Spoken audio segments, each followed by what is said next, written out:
you and I have stated many times on this show, both close and abroad, wherever we go, that we do not play Magic the Gathering. Oh, absolutely not. We simply do not. No. When Dylan was on the show, he very quickly realized that we were saying that we don't play Magic the Gathering. Right. And he agreed that we do not. What would you say if I told you that that was a complete and total lie? What? And that we do, in fact, play Magic the Gathering? What would you say to that? I wouldn't believe it myself. Okay. So then we'll do this conversation in the form of a hypothetical. Mhm. Hypothetically, let's say we play Magic. Okay. And like hypothetically, we play it all the time. Yeah, pretty regularly. And like hypothetically, like we have days where people come over and we spend like from sun up to sundown playing Magic. Hypothetically, because we're not nerds. No. That sounds pretty cool. We're like horror movie nerds, like the cool kinds of nerds who like have seen boobs. Yeah, mostly through all the movies we've watched. Oh God. But so very recently, Magic released a new set. They have done a lot of cross-promoted, like cross-material sets. They started with Warhammer 40K, which is another thing I'm trying so hard to fight the urge to get. I turned 30 and I was just like, I have to know more. Yeah, it was either that or trains. Well, and I already love them so much. and turtles. I paint my face like a goddamn zombie, and I tell anyone who'll listen. But they've done Fallout and Lord of the Rings, and just they keep doing crossover after crossover. Well, very recently, I think they're big. I would argue the biggest one, which was Final Fantasy released. They did a crossover with that. I'm a fan of Final Fantasy. I'm hypothetically a fan of Magic. So I got a couple of them, and we are looking forward to. Oh no, shit! We play Magic, guys. Oh God, we're so ashamed. Yeah. That having been said, you and I kicked around the can for a little while about if we had the reins of Magic the Gathering, what would our next cross promotion be? And well, originally we landed on the book of Jesus Christ, the Bible. And we were trying to build Magic sets around the Bible. Yeah, that was one of my favorite nights after one of our long movie. I don't know what we had watched that night, but then we walked outside to the parking lot and stood there for several hours talking about the what ifs of building just cards based around the Bible. Yeah, Samson and Delilah was a good one. Just many Magic characters and artifacts and whatnot that would all be based on the Bible, which is funny because that night we did a double feature. We watched 2 movies and then we stood out in that parking lot and I watched the sunrise. Yeah. But so in a realistic way, the thing that we said next that we would love to have seen is Alien versus Predator, something that would touch both of those franchises. But outside of that, the movies that we're covering now, I also think Freddy versus Jason would be interesting. Okay. Yeah. You only have really the one antagonist. Right. But the thing is that the antagonist has been in so many forms and just kind of long form you can make in this game, kind of the same character in multiple iterations. So I don't know that it would fall too flat. Right. But I'm curious to know if you think that Freddy versus Jason would work as well as AVP, or if there's another horror franchise that you think would work better. Well, would it just be Freddy versus Jason, or is it like every major slasher gets their own commander deck? Honestly, that's interesting. Yeah. Because then you get a bunch of different power-ups. You get a bunch of different, just think of the different iterations of like Chucky. Oh, yeah. You have all his different kind of forms and things, but you do a card for Charles Lee Ray himself. Well, what's funny is that we've mentioned on this show before that Magic has done their own little mini release of Chucky. I guess that's what they really should do is with these slashers and whatnot, just release like 5 or 6 cards if they're repainted or not. But I love the kind of cross melding between horror and they had a whole horror set that you were really interested in. Yeah, I purchased a lot from that set. Yeah. Between the 2 of us, we got all 4 of the commander decks. I bought, the pre-release kit, the bundle, which came with a bunch of booster packs. I'm sitting here with a Duskmorn, Playmat. Yeah. And a lot of that stuff, because it was all kind of based like in a realm that was based around 80s and 90s horror slashery sort of paranormal stuff. Yeah, there's a card and it's called Come Back Wrong, and it's got like a woman with a very demonic face bursting out of a cabin like a cellar door. Right.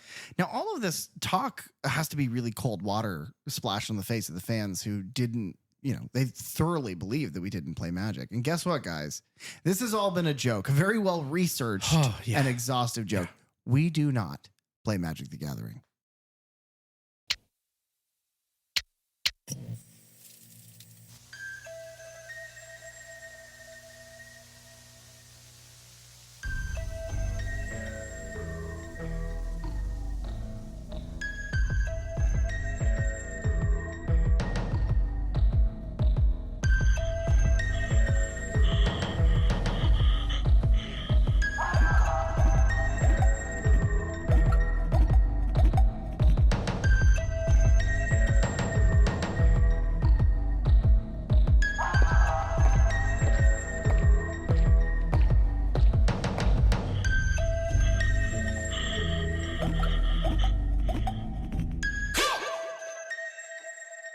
Welcome to the Nightmare in the Third Channel podcast, where we delve into the horror franchises you love from the perspectives of a lifelong horror fan. And a newbie to the genre. I'm PJ. And I'm Derek. And today the only thing we're here to talk about is horror.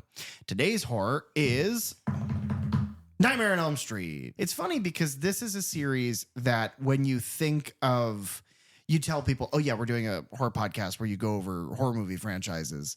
It's obviously Friday the 13th, Halloween or whatever, but I think Nightmare is the one that more people that I have spoken to have been excited about than any other. Yeah, I mean it's one of those things where if Wes Craven reinvented the slasher film with Scream, he did that 10 years prior with Nightmare on Elm Street. Like he already reinvented like what had already kind of become a bit of a stale subgenre of slasher into, okay, well, what if we made this supernatural? What if we made it, he's not just a guy with a knife. Instead, he is in your guy dreams. With 4 knives. Yeah, and he's got a lot of knives, and they're all attached to his hand. Yeah. But he has a personality, and he's not behind a mask, and there's just a lot of different things you can play with Freddy. Especially because, and the juxtaposition between these two, a lot of people say that they're both visual effects masterpieces, but where Friday the 13th, that series, is a visual effects masterpiece series on body gore. Yeah. Like people getting torn apart or getting hacked to pieces or whatnot. Nightmare lends itself more to visual effects that are creative and absurdist and otherworldly. Surrealistic. And, yeah. So it's very interesting to talk about them in this order. So I think it's important. The order that we are going through with this is Friday the 13th, A Nightmare on Elm Street, Correct. The Nightmare, A Nightmare. The Nightmare on Elm Street is, I think, the name of the rap song that would later come out. I don't think that's true. No, not quite. But we're then going to discuss Friday the 13th, Part 2, 3, and 4 in order because there is an uneven number of Fridays versus Nightmares. That, and also once we get to those movies, you will realize that they take place over the course of about 5 days. Yeah. So I like to do them all together because then they kind of one blends into the next. Yeah. Friday the 13th, 2, and then the next day is 3. And then there's 2 days missing, and then the 5th day is 4. And in those 2 missing days, Jason just got jacked. He just stood in the middle of the forest. He had killed all those people in that same weird barn. And then he just, hockey mask and everything, he just push-ups in an empty field for 2 full days. It's impressive. Yeah. It's just a shame that we don't see that on film. Yeah. We do get to see Freddy's exercise, which is, of course, he makes his arms all weird and long. Yeah. And that's, it's like his yoga. He does like that pose. Right. I love the long arm Freddy in this. Yeah. We're doing Friday 2, 3, 4, then back to Nightmare with 2. And then it is just one Friday, Nightmare until we just sort of end discussing them. But more or less, they're in chronological order for what takes place in the story, not necessarily when they were released. Because when you're going back and forth between the two, then it makes sense that once, one of them is dead and the other one has been drugged to hell, then the next thing is they're going to fight. Yeah, which is why at the end of the series, we're going to go over the one that everyone's obviously waiting for. The movie that everyone during both of these film franchises, as we review both of them, the thing everyone's waiting for, Hatchet 3, the best movie ever made. I think that's just you. It is. This was... I said this in Suspiria where it was like we kind of start immediately talking about the movie right out of the gate on that one before we get to housekeeping or nuts and bolts or any of the things in our show. We immediately started kind of reviewing the movie, and I was like, it's so refreshing because we went from Halloween garbage to a movie that we both very much like. I gotta say, these last couple of weeks have been nice. Yeah. Watching stuff that I actually enjoy. That are like classics, like good movies that you don't have to make yourself like. Yeah. I think I like this one a bit more than Friday, the original Friday the 13th. Not by a lot. Right. That one's got Kevin Bacon. This one's got Johnny Depp. Yeah, it's similar in that, very early in both of their careers. And then they are the standout, like they go on forever. Yeah. Now, you would argue that Halloween obviously produces Jamie Lee Curtis. Right. But that's not it. It's Paul Rudd. Oh, well, yeah. I always forget, that he goes on to great things. Yeah. He goes on to guest on the Conan show at least 11 times. At least. Yeah. Funny stuff. I don't have any housekeeping. I don't know if I have any housekeeping either this week. Shout out to my sister, our resident fact checker, Caroline. She heard us complain that nobody had engaged with us, so she went through and commented stuff and liked everything all in one day. Yeah, she went through our entire Instagram and liked everything. I woke up to like 40 or 50 notifications. And thank you. Thank you for that, actually. And hey, guys, that didn't take her very long. No. So you know what? Everybody has always said my entire life, your sister is the coolest of your family. So that is true. I believe that's true. So be like Ike. Be like Caroline. Like everything that we have. I guess that's the only thing I would ask. That and we should say thank you because we hit a milestone today. We can't really track listens. It's very difficult to do that because Spotify and Apple and many of these streaming platforms that we have our show on don't give us listen analytics. But the analytics that we do get is downloads. And we got like a milestone, like a notification with a bunch of like flashy little firework animations. We reached 1,000 downloads today. So cheers, Mr. Rosenberg. Yeah. Cheers to you. RIPJ. It's pretty cool that in about 6 months we've hit 1,000 downloads. That's across all platforms as far as I'm aware. I'm not exactly sure. We host our podcast on Buzzsprout. Yeah. So for anyone who does, podcasts out there, it's a good hosting site. It gives us a lot of cool tools and different numbers and metrics and things that we can kind of keep track of. But downloads is what it gives us, not listens. Yeah. So it's kind of hard to track across everything. Yeah. Especially if people are just streaming stuff and not actually downloading it, then it's like, okay, well, okay, cool. And this isn't to say download by any means. If you just listen on the app, whatever, that's totally fine. Yeah. But we do want to say thank you for downloading, for listening. Any metric that we get is great because, again, we have done much better with getting this show out to people than I think we thought we would. Yeah. So it's thrilling and we appreciate you. Yeah. Tell your friends, like I'm sure some of you definitely are. Also, if you're a malicious hacker, we do not host our show on Buzzsprout. Yeah. We host our show out of a mattress firm in a parking lot of an old dingy movie theater. A Nightmare on Elm Street, directed by Wes Craven. If Nancy doesn't wake up screaming, she won't wake up at all. Teenagers in a small town are dropping like flies, apparently in the grip of mass hysteria, causing their suicides. A cop's daughter, Nancy Thompson, traces the cause to child molester Fred Krueger, who was burned alive by angry parents many years before. Krueger has now come back in the dreams of his killer's children, claiming their lives as his revenge. Nancy and her boyfriend Glenn must devise a plan to lure the monster out of the realm of nightmares and into the real world. Immediately when I said child molester, I was like, I'm going to keep going, but I saw you tilt your head. It is weird because that is just so assumed of this movie. Yeah, I don't like, there are a couple details in that I don't like. Yeah.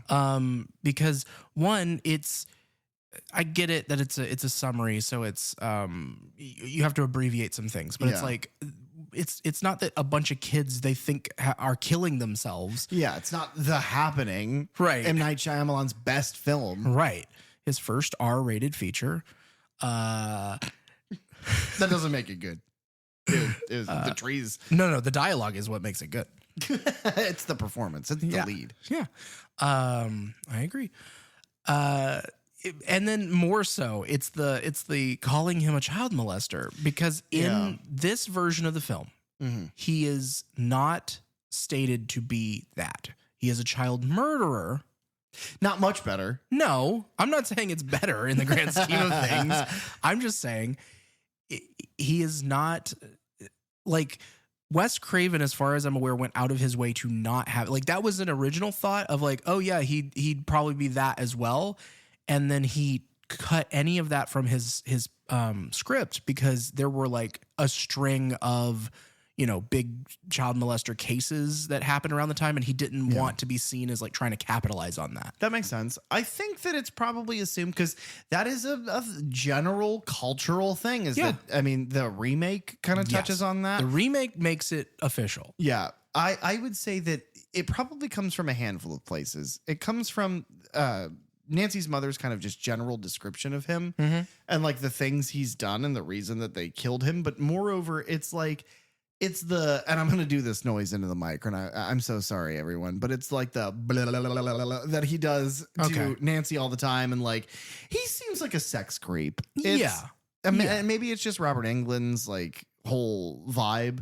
Sorry, Robert Englund, if you ever hear this, I don't actually think you're a sex creep. You just have the vibe of a sex. You know what I mean? I can't define it. We didn't plan this, but I do believe we were recording this on his birthday. Wow. Yeah. That's amazing. I'm sorry. Your birthday present is that some schmuck in Tampa called you a sex creep. Yeah. A Nightmare on Elm Street, released November 9th of 1984. So 4 years after the last film we spoke of. Yes. Friday the 13th. Directed by Wes Craven, also written by Wes Craven. Produced by Robert Shea. Wow. Yeah, I love Robert Shea. Every little thing that he does, whenever he pops up in things as a cameo. We'll go more in that in a second. Cinematography is by Jacques Haitkin. He had worked on Galaxy of Terror, which is an 1981 sci-fi horror film that's produced by Roger Corman. Did he work on Ratatouille? No, if only. He also did the horror film The House Where Evil Dwells from 1982. He comes back for A Nightmare on Elm Street 2, Freddy's Revenge, reteams with Craven for a supernatural slasher called Shocker in 1989, Maniac Cop 3, and Scanner Cop, which is a sci-fi horror film that kind of follows up the Scanner franchise. Sure. I've never seen any of those. Oh, yeah. Scanners is awesome. That's the one with, what is it, Ironsides? Yeah, okay. Jeremy? Yeah. And then, of course, The Terminator. Right. Yeah. The film is edited by Patrick McMahon. Okay, not me. He also worked on Little Monsters. I love that movie. The Fred Savage, Howie Mandel, 1989 monster family comedy. I love that movie. That seems like a you film. A Little Monster and Little Vampire. With Jonathan Lipnicki. Yeah. I loved that movie. My brother had that one. We watched that one a lot. He also did the Stephen King adaptations that were all directed by Mick Garris of The Stand miniseries, The Shining miniseries, Desperation, which was a TV film, and then I think it was considered a miniseries as well, Bag of Bones, And then he also was the editor for The Ward, which is John Carpenter's, I believe it's the last film that he directed. Okay. I hate to do this, but I mean, we can cut all this out, but I think Stanley Kubrick directed The Shining, not Mick Garris. Right, but that was the film version. Yeah, that's what from 1980. We're only talking about films. And then Mick Garris, of course, then did a TV miniseries in 1997, I believe. Are you trying to show me up right now? You think you're a big man? I thought that was going to be so funny that immediately you like, well, I'll just continue the bit by pretending that it's not a bit. And it's like, well, damn it. Now it's not as funny. It's funnier at my expense. Dude, I don't know what's funny. I've never been funny. I've never laughed. I've never felt joy. You're laughing right now. No, that's you. You're crying. They sound a lot like. The other editor on this is Rick Shane, who worked on Eyes of a Stranger, which was a slasher from 81, Dead of Winter in 87, Theodore Rex, which is a 1995, I think it's a buddy cop movie with Whoopi Goldberg, and then a dinosaur.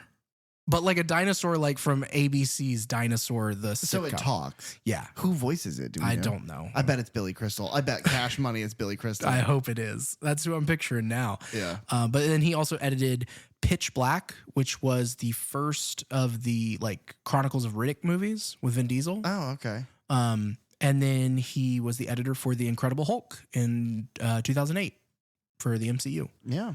The budget for this film, it's the first of a franchise. Yeah, but it's the first of a franchise that's backed by Craven, who has money to his name at this point, and it's also visual. Mm-hmm. I'm going to say $30 million. You're way, way, way too high. Damn. All right, I'll say $3 million. Still too high. Oh my God. Did it not break was it $1 million? It was like 1.8 million. Damn. Yeah. But I mean, Friday the 13th was made for 550,000. Yeah, but Friday the 13th feels like a movie that you could make with that. This one feels a bit more involved. Yeah, which is insane. The box office for this one, it brought in almost the same amount that Friday the 13th brought in. Friday was just shy of 60. This came in at 57.1 million. Okay. So incredibly successful. Yes. It brought in $49.5 million. That's really good. Yeah, I think it got back its entire budget in the first weekend. That's good. So, which funny, neither of those neither of those have competed with Halloween though, which is surprising. Yeah. But then, that's why it's so easy to see, oh yeah, this is why we got 6 more sequels for this. Yeah. Like, the production companies are New Line Cinema, which is before this had been like a movie distribution company. Robert Shea would get smaller films, cheap movies out there, and he would distribute it around. Mm-hmm. This was kind of they had produced a couple things before this, but this was really the thing that, as they say, New Line Cinema is the house that Freddy built. Yeah, and for a very good reason. So our director, Wes Craven, we have spoken about before on this podcast for Scream, but the things that he did leading up to A Nightmare on Elm Street, The Last House on the Left in 1972, produced by Sean S. Cunningham, who was the director of Friday the 13th. Yeah. He also did The Hills Have Eyes in 77. That stars Michael Berryman and Dee Wallace. Which we have seen and is very good. I love that movie. Yeah. I like the remake a lot too. See, I haven't seen the remake. Yeah, we still but need I've seen to watch the classic. And then he did a TV movie called Stranger in the House. It's also called Summer of Fear. It stars Linda Blair. A slasher called Deadly Blessing, which also starred Michael Berryman. And then Swamp Thing, the 82 DC superhero flick, like based on the comic, starred Adrienne Barbeau as the female lead. Producer Robert Shea, he had done a movie called Stunts. It was also released as The Deadly Game in 77. It was like an adventure thriller. And then Polyester, which was a satire made by John Waters. That would be in 81. And then they did a slasher movie starring Donald Pleasance called Alone in the Dark. I think we've mentioned it a couple times. Yeah, because every time we mention it, I just think, God, I hope he's the killer. Right. Oh, man. Yeah. Yeah, that's... Can you imagine Donald Pleasance as a slasher killer? Smashing people with beer bottles and fucking... They're like, oh my God, I have to get to the police, but he's hiding outside of the police station, and the woman comes running up like, help, help.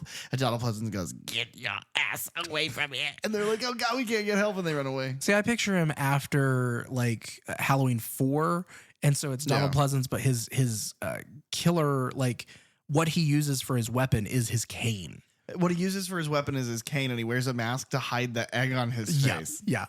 If you guys want to understand those jokes, please listen to our Halloween 4 Return of Michael Myers review.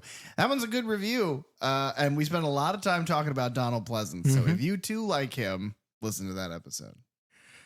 He would go on to obviously produce the rest of the Nightmare on Elm Street franchise, Critters 1 and 2, Hairspray, the John Waters film. Yeah, Critters 1 and 2 is our new lines. What the fuck? I didn't know that. I love both those movies. And then eventually, he is the executive producer for a little known franchise called The Lord of the Rings. You know, that's another magic crossover. You know, it's interesting that you mentioned that is that Shay introduced the world through Nightmare on Elm Street to Johnny Depp. Right. And then would go on in Critters to introduce the world. I think Critters 2 to introduce the world to Leonardo DiCaprio. Technically, he's in the third one. Okay. But that is his start there. Great. So, oh shit. Well, then he didn't. I was going to make a whole Gilbert Grape point, but now we've lost the thread of that. No, I get it though. Okay. I see the vision. So Robert Shea is directly responsible for What's Eating Gilbert Grape. Yes. He won that Oscar. Freddy Krueger as a character.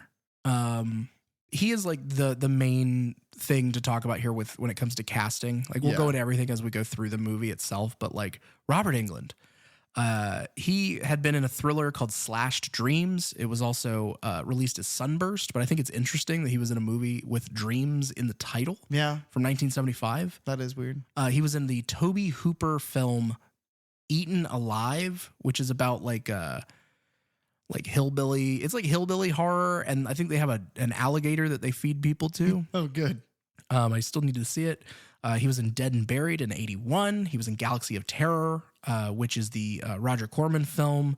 In Eaten Alive, the gator, how flat of a fuck is that gator? Oh, he's flat. Flat as fuck? Yeah, absolutely. Ladies and gentlemen, we got a flat fuck. On a Friday. On a Friday, the Nightmare the 13th on Elm Street. And then most famously, right before this, he was in the miniseries on television V, and then the follow-up to that is V, The Final Battle, and V, The Series, which was like a sci-fi movie about aliens who come to Earth, and they seem very peaceful. They seem like they want to help us, and then they reveal themselves to be reptilians who are here to enslave us. So the Colorado airport. Yeah. Yeah, exactly. Great. And thankfully, Robert Englund would go on to reprise his role in the rest of the franchise. Yeah. And New Nightmare and Freddy vs. Jason. Eventually, he would be the Phantom of the Opera in a fact that I didn't believe when you said, and I had to Google. Yeah. Isn't that cover cool, though? It's not. No, you don't like it? No, it looks like you know what it looks like? It looks like the drama teacher of a high school or like a community college, but is putting on their own one-man show. And like, that's the picture that they use. It's like him kind of like sultry looking at and he's like on a black backdrop with a single spotlight on him. That's it's very like, come check out my show. And he's handing flyers to people that are using it to like spit gum out and throw it on the street anyway. Yeah, like I said, cool. That's street cred, baby. This film was inspired by several newspaper articles in the LA Times in the 70s about Hmong refugees who had fled to the U.S. due to war and genocide from like Laos and Cambodia and Vietnam. But once they got here, they were like refusing to sleep because they were having disturbing nightmares. And then some of those men ended up dying in their sleep soon after. Medical authorities called it the Asian death syndrome. And so Wes had read some of those articles, and it kind of got the wheels turning on this idea of like not being able to sleep and somehow dying because of your nightmares. Huh. Asian death syndrome is a wild sounding thing. The inspiration for Freddy came from several sources throughout Wes Craven's childhood. Fred Krueger was the name of the basically Wes's school bully growing up. Imagine being that guy. Yeah. And Wes had already used his name, Krueger. He shortened to Krug, who is then the name of the villain in The Last House on the Left. Arguably the most despicable character in any film ever. Yeah. Like if you think what Freddy does is bad, just watch that film. At least it's alleged. Yeah. You know? Yeah. This is right there on Front Street for all to see. Freddy's burns came from a man with severe burn scars that Craven had seen, terrified him as a kid. And then Freddy's clothing, especially the hat, was inspired by like an alcoholic, homeless person who had looked in at Craven, through his like bedroom window, like from the alleyway outside. Did he live on Haight Street? Where the fuck did Wes Craven grow up? I don't know.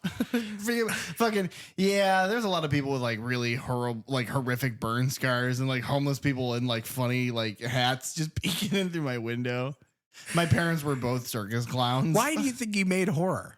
That's fair. That's a fair point.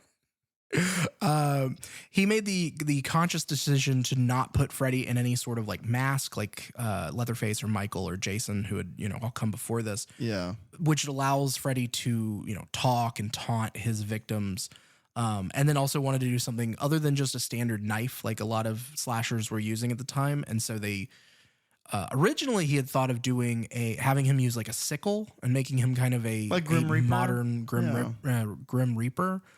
And then eventually landed on the idea of like steak knives on his fingers. Yeah. And then making a glove out of that. Now, I tell you what, everybody knows that I love, to collect stuff, figures or otherwise. But so if you're curious, like, oh, well, does PJ have a Freddy glove? Yeah, of course I have a fucking Freddy glove. Yeah. Yeah, of course I do. I have a Freddy glove. I have a Freddy hat. Which is, I just went and bought like a shitty fedora hat or whatever at like a store, and then backed it over with my car and buried it for a couple weeks. And then your dog peed fire onto it. And that'll make sense in a few weeks. Yeah. So Wes Craven began writing the screenplay around 1981. He had just finished production on Swamp Thing.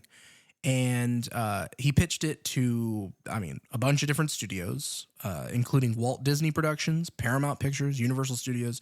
Each of them turned it down for different reasons. How the fuck would you pitch Nightmare on Elm Street to Disney? I don't remember the timing of all this. I know he does a movie for Disney, like a TV movie. It was going to be a pilot for a show called like The Crime Busters. It was about like kid detectives. It's on Disney Plus. I've actually watched it. And for like a late 80s, made for TV sort of movie, it's kind of fun. In the context of what the show, like who the show stars and kind of what it's about, it being called Crime Busters, they couldn't use the Ghostbusters lyric because of the obvious inappropriate nature of the lyric "Bustin' makes me feel good." Yes. Yeah. That. We're on a theme here about that everything that Freddy Krueger does, you have to view it through the lens of being above board, because the second he's like, problematic, it's like, oh, well, we can't talk about him anymore. Yeah. Yeah. We got to kick him into the trash can of history. Yeah. Freddy Krueger's going to be canceled. Or we can elect him. Craven said that he basically just the script flew around for 3 years until Robert Shea of New Line finally. Robert Shea was someone who was a film distributor, but he really wanted to make movies. Yeah. And so he finally gets this, script falls in his lap. He decides to pick it up, but they lacked the financial resources for it. So they had to turn to financiers. And I'm not even going to go into all the money back and forth of this movie. Sure. Just know that Robert Shea bet everything on this movie working. And mortgaged his house, I'm pretty sure, and most things in his life. but they were able to bring in the budget that they needed. The original budget was $700,000, but that ended up ballooning up to like 1.8 million. Yeah. As they do. So something that I found very interesting is that whenever they went to cast for Freddy Krueger, originally Wes envisioned him as more of a, like, they were going to get a stuntman like you normally get for slashers. Yeah. He was envisioning him much larger build. They went for actor David Warner, who was in The Omen, Tron. He was actually in Scream 3 after this. He plays Gus Gold, who is Sydney's drama teacher. Oh, what? Yeah. So, that wouldn't have worked at all. Yeah, that's who they were going for originally. They did makeup tests apparently, but he dropped out due to scheduling conflicts. And then another person they went to shortly thereafter was Kane Hodder. Huh.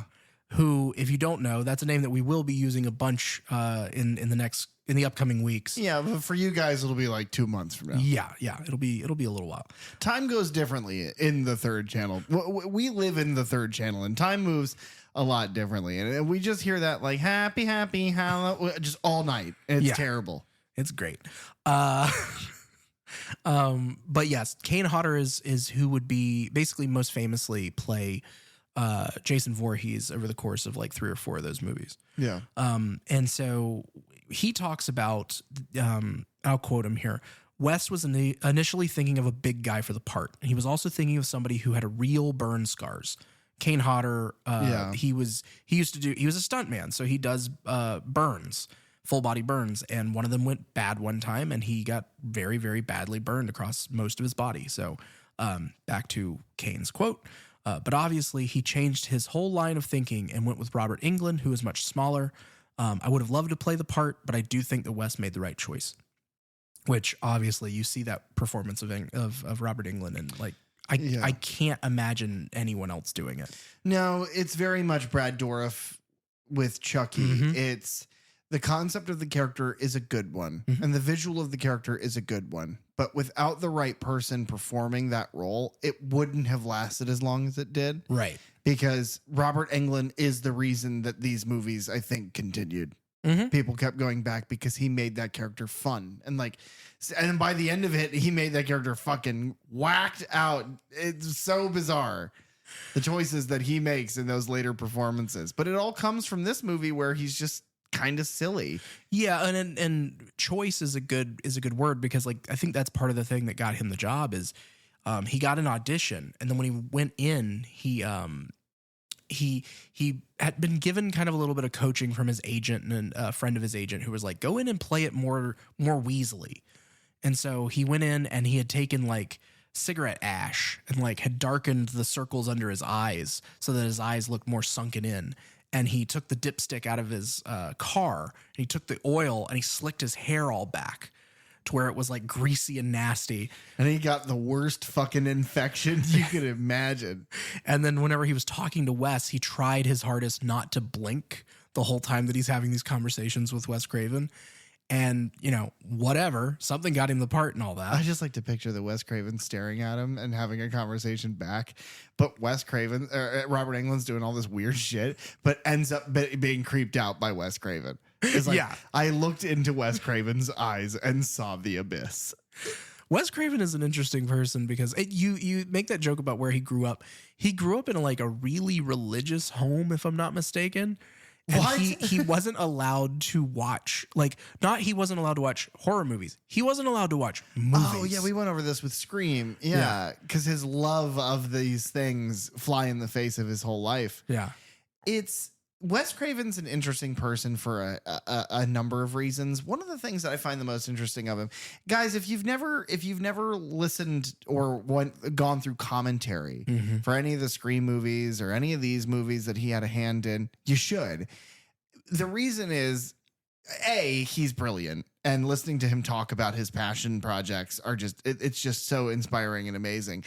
He does not seem like one of the most prestigious horror filmmakers of all time. He seems like a youth pastor. He's just like, he's very soft-spoken and quiet, very reserved, and he kind of has that perfectly middle American accent. And you would never guess that he made The Last House on the Left. Yeah.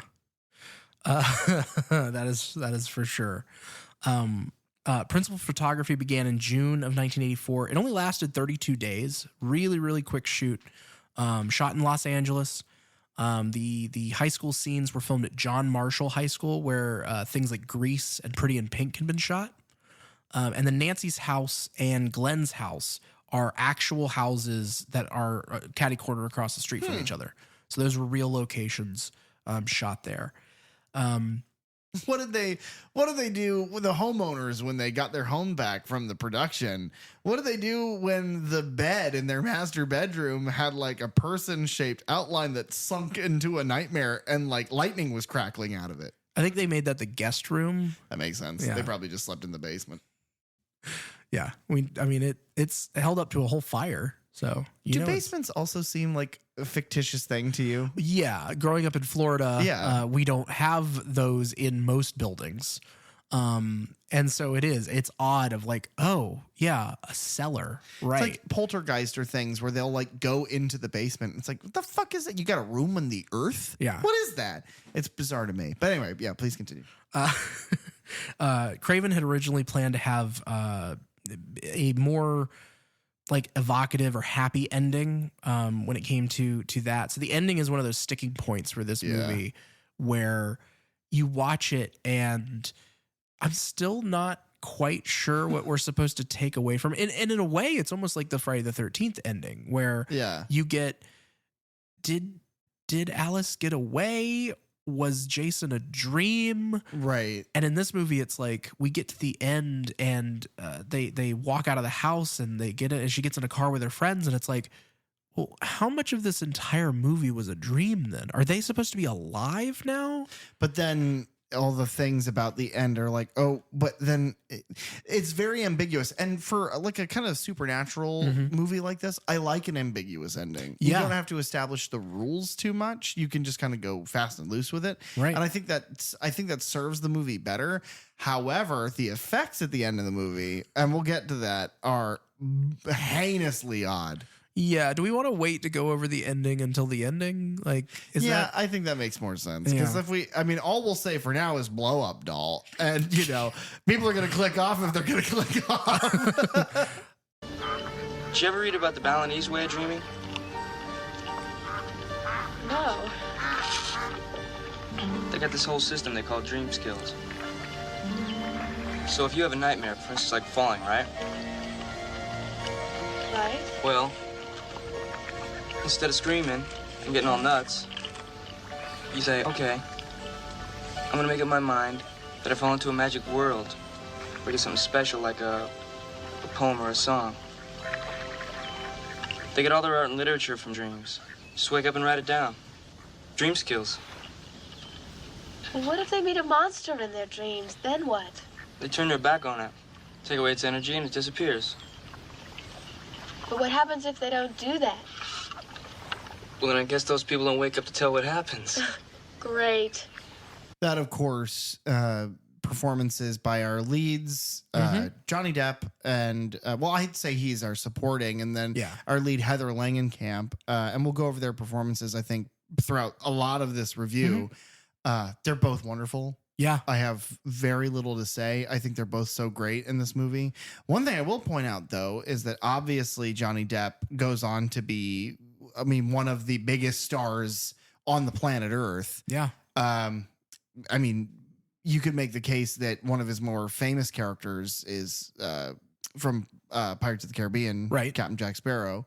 So, that's Sparrow Jack versus Kangaroo Jack, Attic Jack, and Basement Jack for that classic Jack off, that Cracker Jack right off, Wow. When you started, I truly had no idea where you were going. Yeah. Anytime that there's a Jack from now on in anything that we're doing, that gets added to the Jack off. Yeah. And then at the end of the year, we'll have our inaugural 2025 Third Channel Podcast presents Jack Off.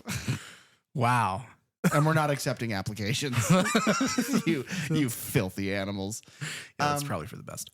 Yeah, no, but in a serious note, they're both very good in this. Yeah. Heather Langenkamp, I am disappointed she did not go on to do more or be more famous because she is as important as Robert Englund is to this movie's success, I believe Heather Langenkamp for this first one is equally responsible. She is such a good, final girl, such a good horror protagonist, and she just shines this whole movie.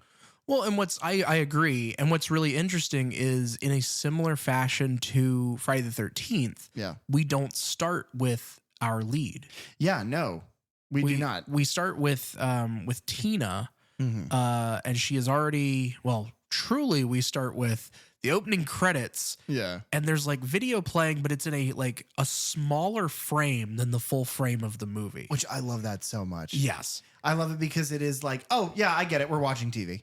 Like you don't have to say a word. The black space is the space between us and a screen that we can't actually see. I love it. Well, and it's that because we're watching the birth of the, Freddy's glove. And it's like, it separates us from that. It's us kind of peeking into the life and the history of this person and this weapon. Well, it also feels like, Freddy exists in dreams. So it almost looks like that's what we're looking down into, as a dream within a dream. Yeah. And it's very Inception, a film I haven't seen. And then the title finally appears and then like blows up and fills the entire frame. And then we like hard cut to just the blinding white light at the end of this hallway as Tina comes into frame. And we don't necessarily know it, but we are in a dream. Yeah. And odd things are happening. With that opening credit sequence, the one thing I wish is that I wish Wes Craven had a font. Yes. Of all of the other directors aside from John Carpenter who deserve a John Carpenter's and a font, it's Wes Craven. Yeah. Now, I do love the font for A Nightmare on Elm Street. Like the title treatment itself, I absolutely love. Yeah. But the other font is odd. The credits you pointed out are like adjacent to Comic Sans? Comic Sans, yeah. It's a little strange. Yeah. This opening scene is great, and it introduces a handful of things. Number one, it introduces the fact it's like a red herring that this is our lead, which this is exactly what happened with Suspiria as well. And then Friday the 13th, where we spend time with characters very quickly that have almost nothing to do with the major plot. Right. And the other thing that it introduces is she is chased by this person who we don't get an exceptionally good look at right at the beginning. No. But there is that glove slashes at her clothing right before she wakes up out of this nightmare. This actress, I don't know that she was in anything else. Yeah. Tina Gray is played by Amanda Weiss or Weiss. And she was in a TV horror film in 1981 called This House Possessed. Okay. She was in Fast Times at Ridgemont High, which is a very famous 1982 coming of age high school movie. And then she was in Shockma. Is that a name you recognize? Shockma! The fucking baboon movie. Yeah. Holy the movie shit. about a killer baboon on drugs. Named Shockma, assumedly. Shockma. We don't know. And then years later, 2016, she was in a horror thriller called The Id, and she was the lead in that, apparently. But other than that, not a lot of horror credits. She's very good in this. Yeah. For the especially, and we'll get there very quickly, but especially her death sequence. Oh, absolutely. Like it is the most disturbing part of this movie. But the thing that it establishes this little opening sequence is that her clothing is slashed. And when she wakes up, the clothing that she's wearing in the real world has been slashed in the same way. Yes. This whole sequence, it establishes those little flashes of Freddy, and like his boiler room and whatnot. But it also kind of builds some of it starts the ball rolling on like dream rules and dream logic. Yeah. Like she's like running from him and like her arms are really like flapping, like she's running really hard, but like she's barely moving down this hallway. It's the slowest run ever. And then, he appears to run past her and then appears behind her. And it's all those cool little things. In one of our episodes, I can't remember which one, we were talking about the Akinator and we were talking about Muppets. And you said that you relate to Kermit in a lot of ways. Guys, if you could have seen his little pantomime of the arms running, those are the most Kermit arms I've ever seen. That's a 10 out of 10. Thank you. Yeah, no. And the other thing about it is it establishes the boiler room very early on, but that's not really a big part of the lore of this series yet. It will go on to be huge. Yeah. It's mentioned in this movie in the big reveal from Marge, Nancy's mother, but yeah, it's not the biggest thing. It serves more of, in this movie, I think it serves more of like oh shit, we did hear about that. Like we did see that. Not a huge pivotal, what the Freddy Krueger Bible would have in it. Yeah. Well, and it kind of builds the idea of, it's a frightening place to be trapped in. It's dingy, it's dark, but then there is like things on fire and steam and things coming out of these pipes that can burn you. Yeah. So she wakes up, her clothes are slashed. She's woken up to go to school. And then we are kind of very quickly introduced to the rest of our teenager cast. Yes. The first image we get of the little girls playing playing jump rope. Yeah. And they're doing the Freddy rhyme. 1, 2, Freddy's coming for you. 3, 4, better lock your door. 5, 6, he's a sex creep. No. He is not. Not in this one. Right. No, sorry. We've established that. 5, 6. Grab your crucifix. 7, 8. Gonna stay up late. 9, 10. Never sleep again. 11, 12. Sex creep. No. Okay, sorry. But what I like about this is that we see them, these little girls playing on like the grass outside of, and the camera pans across, and then our gang pulls up in a convertible. And then there's like, when we move back across, like the sidewalk is all full because it's outside this school, but the little girls are gone.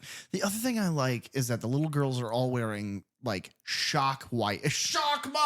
White. Fuck you. That's going to be in my head all goddamn night now. They're wearing shock white. And it's like, if you've seen, I'm going to reference the Muppets again. If you've seen Muppets Christmas Carol, one of the 3 ghosts is this kind of really creepy puppet of like a young girl. It's the most horrifying image in the whole movie. And like the Ghost of Christmas Future is like a giant Grim Reaper. Yeah. And that's way scarier. Because you know it's just Big Bird under there. Yeah, it's Carol Spinney. Like, I'll get you. But I think it's it is so creepy because I think they do like a little bit of visual effect with that puppet. But the big thing that they do is they make it like ethereal. Yeah. And the visual of the 3 girls here, they kind of glow. Yeah. It's like it doesn't look like they're there. No, there's like a haze to the air around them. Yeah. And I will say that their appearance, it is so brilliant to show them here and at the end. And that's it. Because you could really overplay it and then have them like be spooky, scary kids and fucking like run around and try to chase them in the dream or whatever. But just having them in the beginning and the end really like circles the movie of you never knew what was a dream and what wasn't. Right. And it's brilliant. Yeah, it's this nice little bookend. But they pull up in a red convertible and they kind of back and forth have this conversation of like, Tina had this nightmare. Nancy may have also had a nightmare. Glenn may have also had a nightmare, but he's like not fessing up to that. We're introduced to Rod, the shittiest character in the movie. Yes, unfortunately. Like well written, well performed because you want to hate him, but like, oh my God, he's so fucking obnoxious. Yes. And then, once we get that little introduction of everybody, and I'll go into their actors here in a second, but you fade to black and it's the first of, many. That is like the thing in this movie. Is between scenes we fade to black, we fade up from black. Well, he assumed it would just go straight to TV. Yeah. Yeah. I feel like it probably has, to me, thematically, it plays with the idea of like slipping in and out of sleep. Okay. So like, that might be, like when you're watching something and you're really tired and you're like, you nod off and then you open your eyes back up and you're like, oh my God, how much have I missed? Yeah. How many times it feels like? How many times have you watched me do that? How many times have we been watching a movie, but it was like after your work schedule, would you get out super late? We'd be watching something and it's like 2:30 in the morning. And I would lean my head back on the couch and wake myself up snoring. I go, and I'd look around and be like, oh yeah, this movie's great. And like not trying to give away the fact that I was dead asleep. He'd be like, don't go in there. To whatever was happening on the screen. Yeah, I'm saying don't go in there, but it's like, it's the middle of Hellraiser, and they're like outside. It's like, what are you talking about? And it's like, oh, whatever. So yeah, the rest of our characters here. Glenn Lance is played by Johnny Depp. After this, he would be in basically he gets the introducing Johnny Depp credit in this movie. After this, he would be in Crybaby in 1990. That's John Waters' film. Tim Burton, he would start his working with him with Edward Scissorhands, also in 1990. In 94, he plays Ed Wood for Tim Burton. He's in the horror film The Ninth Gate, which was a Roman Polanski film in 99. Again with Tim Burton for Sleepy Hollow. The Alan Moore comic adaptation From Hell in 01. The Stephen King adaptation Secret Window in 04. And then he plays Sweeney Todd, the demon barber of Fleet Street. Also for Tim Burton. Spooky. Yeah. I mean, those aren't the only things he's done. He's done quite a bit of spooky horror stuff. The most interesting part of the Sweeney Todd movie, not to go too far away, but we're talking about Johnny Depp. The most interesting part of that movie, the other barber, like the Italian barber, dude, that's fucking Borat. Dude, was that Borat? Fucking Borat, dude. That's so funny. He was like, your hair is very nice. Oh yeah, I remember him saying that now. And then fucking Sweeney Todd went, and my wife. Oh God. Yes. Rod Lane is played by Nick Corey. He was in a movie called Gotcha, which was a spy comedy in 85. He's in Predator 2. Oh. As a detective. Okay, probably in like the bullpen or something. Maybe. And then he reteams with Wes Craven for Vampire in Brooklyn, which was a 95 Eddie Murphy as a vampire movie. And then he's also in Candyman, Day of the Dead. Okay, weird. And then he comes back to play himself in Wes Craven's New Nightmare. That is so weird. And then our lead, Nancy Thompson, Heather Langenkamp.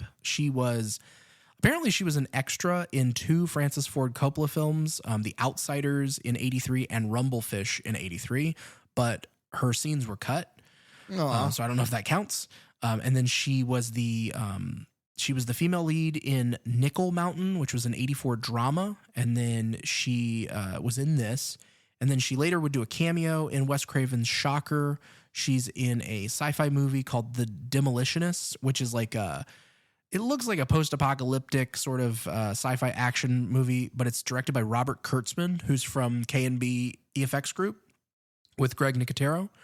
And then later she has a cameo, unfortunately, and we'll talk about this sometime next year, I'm sure, in Hellraiser Judgment, one of the later worst Hellraiser movies. Which is funny because when we were watching that movie, I think you knew that she was going to be in it, like she was going to make an appearance, but you didn't tell me. Well, I didn't know where she was going to appear, but I'm pretty sure her name is in the opening credits. Yeah, but I'm never going to. Right, yeah. right. I can't read.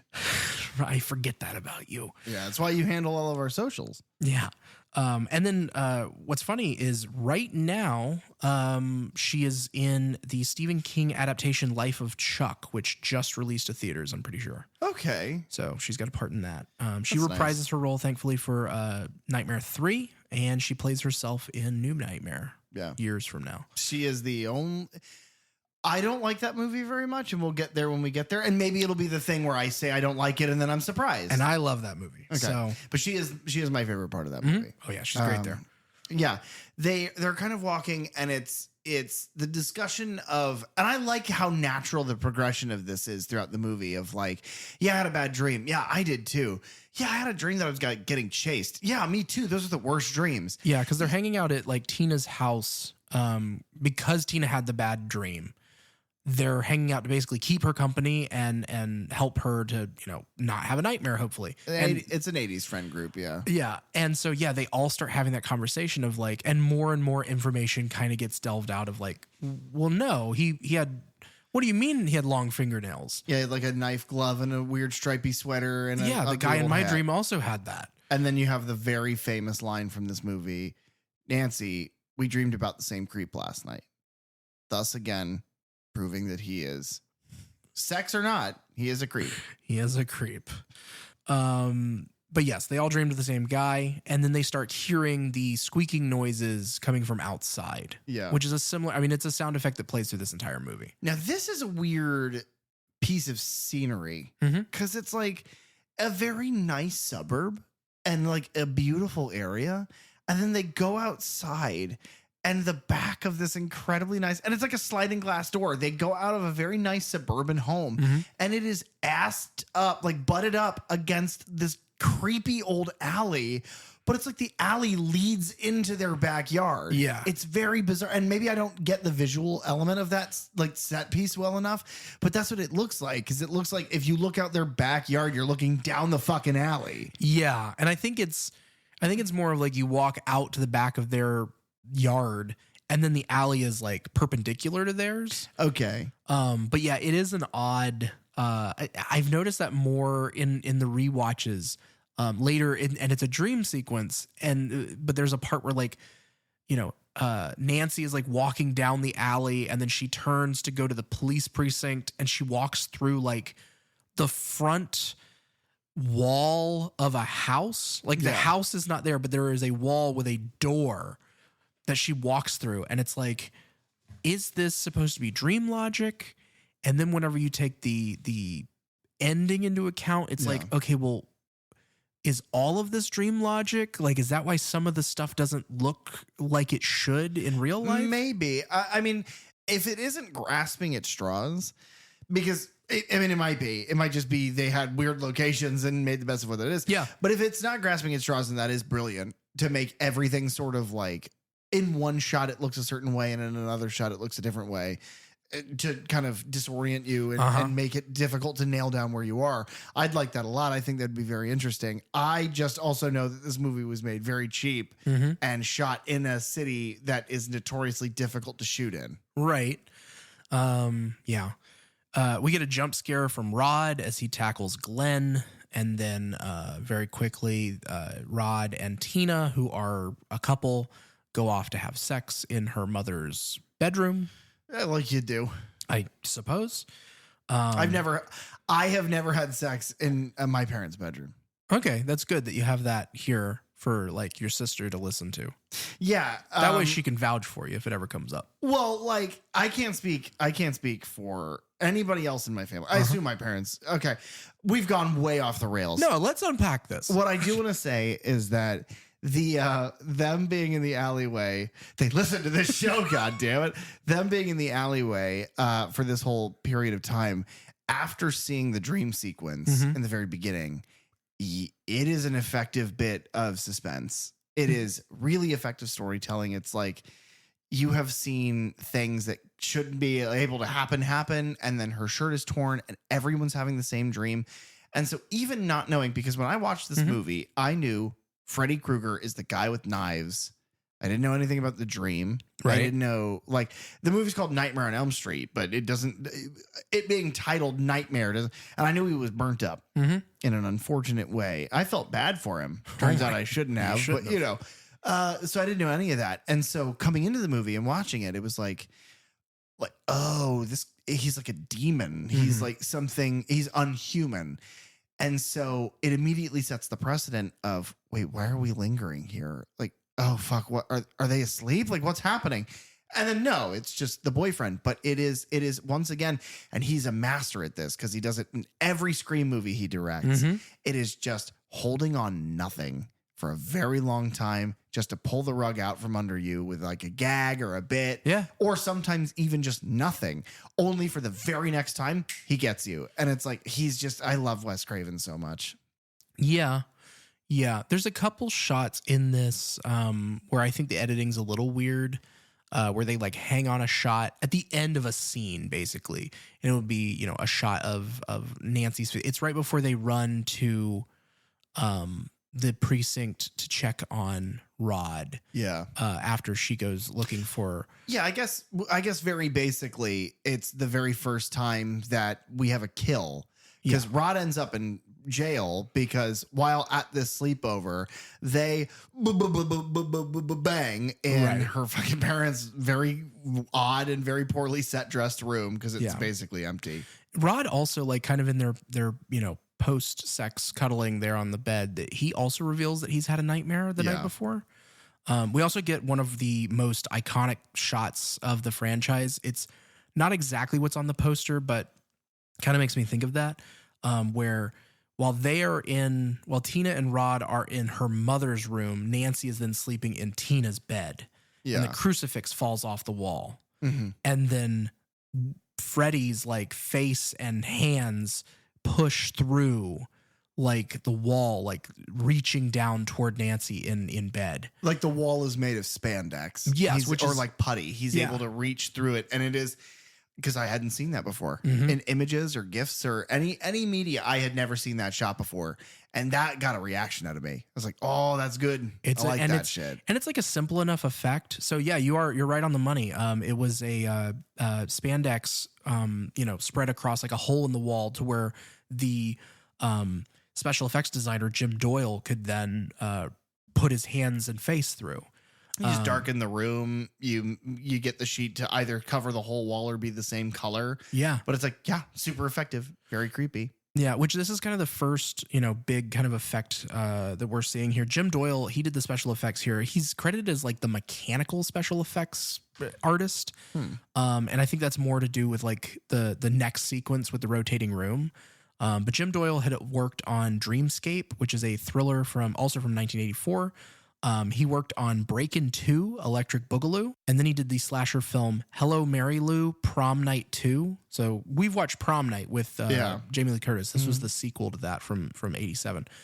And then he would also work on Friday the 13th, Part 7, The New Blood, and Ghoulies Go to College. What the fuck? What do they major in? Hilarity. There it is. That movie is like a live action cartoon. It's amazing. They went to Acme College. And then further after that, he would work on Mick Garris's The Stand, Stephen King adaptation for TV, and The Nutty Professor. That caught me out of nowhere. That's surprising. Should have. But he does some really cool work here in this next scene as well. The other thing I'll say is like, red is all over this movie because so Tina and Rod fall asleep and Tina begins hearing like pebbles thrown at the window. Yeah. And so she gets up and she goes out the back door. And this is where I really started noticing like just how much red is in this, because you have like Glenn's convertible is red. Whenever she goes out the back step, the door frames, the window frames on the back of her house are all red. Anytime you see flowers in this movie, they're red. Nancy's mother's like fingernails are red. So much. And the like production designer like purposefully put that in there to get like that blood red in just subconsciously there, because the amount of blood that's in this movie is a lot. Yeah. So Tina is outside then, and she keeps hearing her name be called, and she ends up back in that alleyway in the back. Yeah. Behind her house. And this is where we get the long arms Freddy. Yeah. He's a collectible Freddy. Long arms. Yeah. It's a weird. It works for the movie because it's like, oh, he's having fun and can do whatever he wants. Yeah. But taken out of the context of the movie, it's a weird look. Yes. It's goofy, but I like some of the goofy stuff in this for the dream logic of it all. Sure. Because like you have dreams and they don't make sense, or it'll be horrifying. It'll be a nightmare. And then you try to explain it to somebody the next day and it's like, that sounds like the dumbest thing I've ever heard. Like it doesn't make any sense. A guy with a striped sweater with these really long, like bendly Gumby arms. It's like, okay. All right. And what did he do with them? well, it's not about what he did with his arms. It's about what he's done in the past. It's alleged that it's horrific. The thing about his killing her in this next scene is that you don't see it happen at all. It is just a solo performance by her actress. Yeah.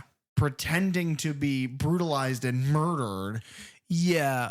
Before we get to that, I really do. Because like you said, it's the stretched arms thing is him having fun. And that's also something we really get in this movie because it's like She runs away. He pops out from behind a tree and like he stops and he calls her name and she turns around to look at him and then he just cuts off a couple of his fingers. And it's like it squirts like green, like ecto cooler. But he's like looking at that and then looking at her, looking at that, looking at her, and just like, you see it? You see what I just did? And he has a couple moments like that in the movie where he's just like really just kind of fucking with him and being a sleight of hand magician. Yeah, he's like, I don't know. It's amazing. That the face he makes, by the way, and then he pulls his own face off. Oh well, yeah. The scene where he cuts his fingers off, the face that he makes, like the smile, it reminds me of Loomis. Yeah. And I referenced this already once in this episode, but when he's like, get your ass out, and he does the little like, I got him smile. That's what that reminds me of. It's Freddy looking like, I got her. It's a similar look. Yeah, I like that. I cut my fingers off. I got the better of this exchange. But then they begin tussling, and this is another amazing like kind of editing move here where they are fighting each other on the back stoop of this house. And she reaches up, she pulls his face off, and you see the like skull behind it. Yeah. And then in the tussle, all of a sudden he has a blanket that like ends up over them.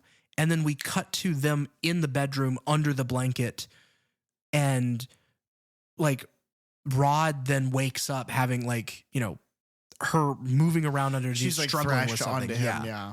And then we get to, I mean, just an incredible sequence here. It's amazing. Where, and I don't know if it's like, some of it may have to be like wire work or something, because I don't know how they lift her up over the bed, because it looks like they're struggling, not when she's going up the wall, but whenever she's like floating above the bed in a way, but it looks like she's being picked up and like thrown over a shoulder or something. To some degree, it has to be a wire. Yeah, because I don't know how much like green screen or blue screen compositing and things like that would have been available at the time. Yeah.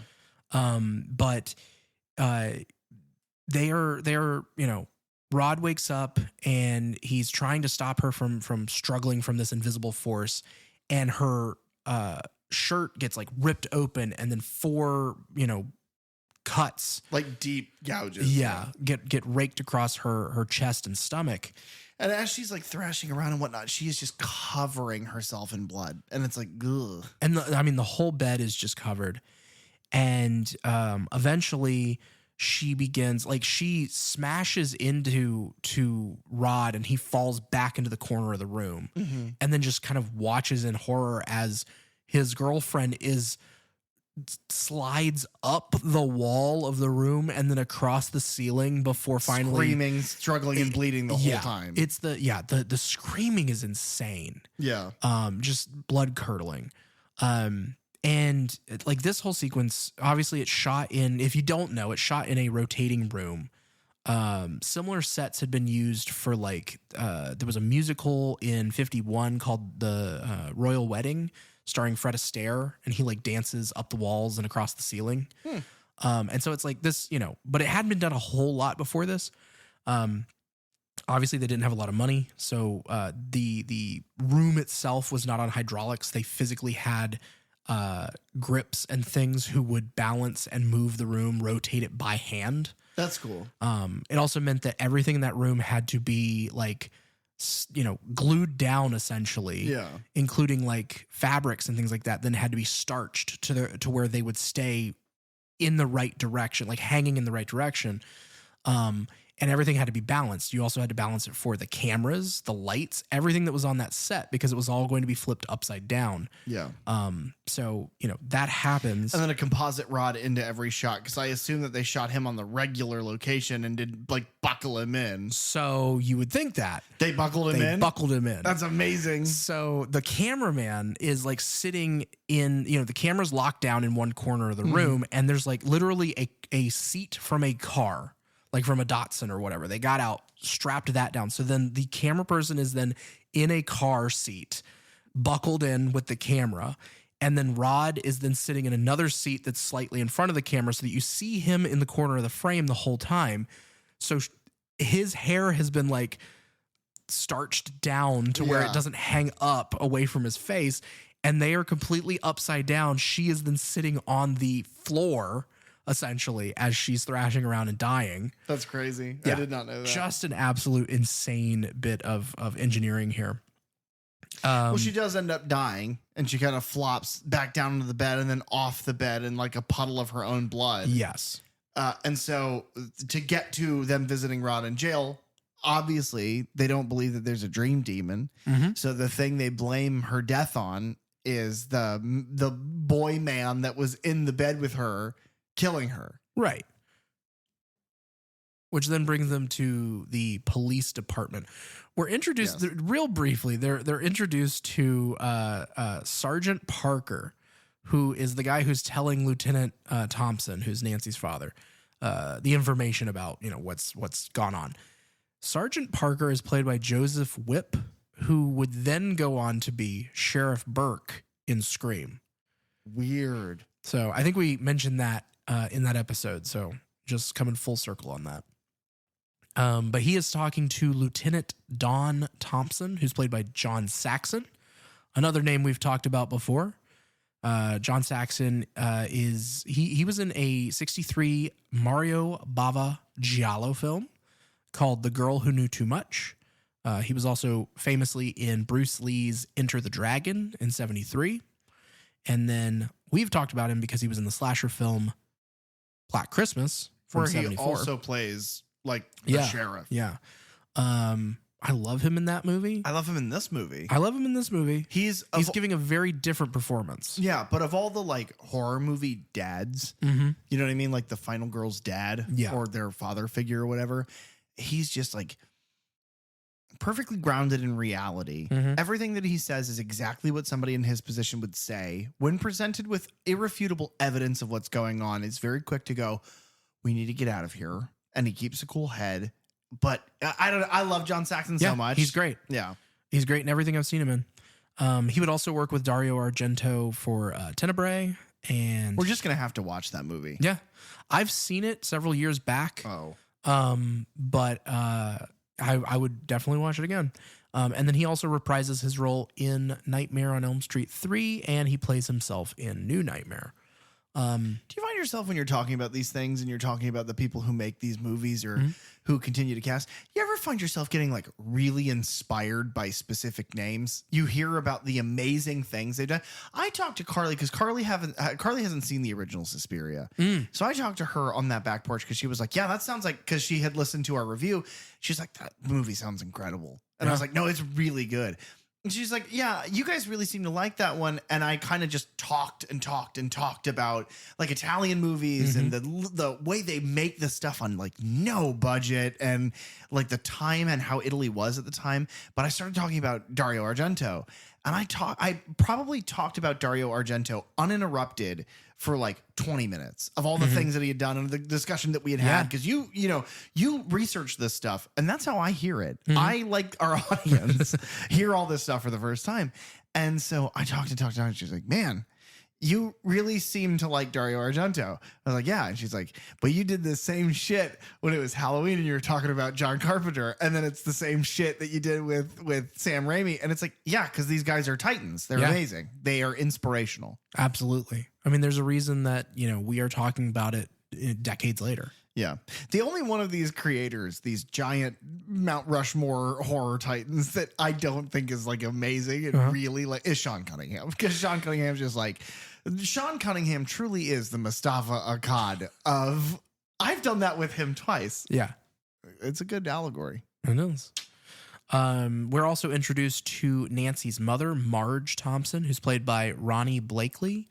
She was in a musical in 1975 called Nashville, where she was nominated for an Oscar. She was in the horror anthology from 1977 called Three Dangerous Ladies, which I believe was like, there was like a horror TV show that they cut 3 episodes of it together to make an anthology movie. That's cool. So she just happened to be in that. She's definitely got a weird look. She does.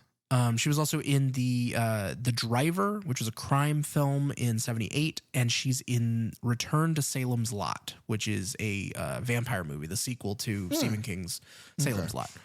Basically, this scene is just Nancy telling her parents about Tina's nightmare, and that's why they were all at her house, and that Rod was not like, why would Rod have done this? Why would he kill her?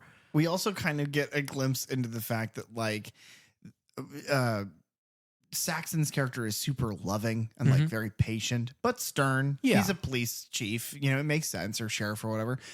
But the mom is like horrifically detached and like she's a terrible parent. She's super emotionally abusive and emotionally distant, and also a drunk. Yes. Which famously in these reviews and these discussions that you and I have, it's the funniest thing in the world. Well, it's funny that she hides, you know, her vodka bottles all over the house. Yeah. Like Mrs. Mac. Like Mrs. Mac. Everybody's favorite. The next day, you hear the police report talking about Rod having murdered Tina on the news. Apparently, that is a vocal cameo by Robert Shea as the news reporter there. That's funny. Nancy leaves and walks to school, and Rod grabs her, pulls her back into the bushes. And, you know, he very much is like, hey, I didn't do that. There was somebody else in the room with us. Like, somebody else did this. And she's like, well, what did he look like? And it's like, well, I didn't see him. And so there's that whole thing of like trying to explain, like, how are you supposed to, as a person, you witness something where someone is murdered by an invisible force. How do you then explain that to other people? But moreover, how do you, after watching your girlfriend get killed by an invisible force that you were sharing a bed with in a house you weren't supposed to be in, that you were found covered in her blood, how do you then explain to her best friend, the police chief's daughter, that you didn't murder her best friend? So, of course, obviously, the chief of police, John Saxon, whose name continues to escape me. Yeah. I think he's Parker? just a lieutenant, but okay. just call him Lieutenant Thompson. Lieutenant Dan, yeah. Yeah. So Lieutenant Thompson, Don is his first name. You can call him Lieutenant Don. I'll do that. Okay. So Lieutenant Don is like, hey, and you hear like the gun, like the trigger, like, or the hammer get cocked back. He's like, get the fuck away from my kid. And at first I was like, Jesus Christ. And then I was like, well, no, it's the 80s. Everybody, all the people in the 80s, it was like the Wild West. Truly. He runs away, and it's basically revealed that John Saxon's character has set Nancy up to do this exact thing, to catch Rod. Because they do, and they take him to the police precinct where they put him in the jail there. Yeah.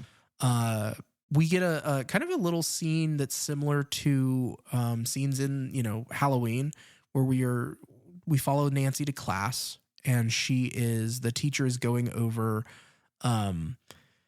like the lesson that's being taught is from Shakespeare. They're quoting from Hamlet. They read a passage from Julius Caesar, but the quote there is like, whatever is seen is not always real. Yeah.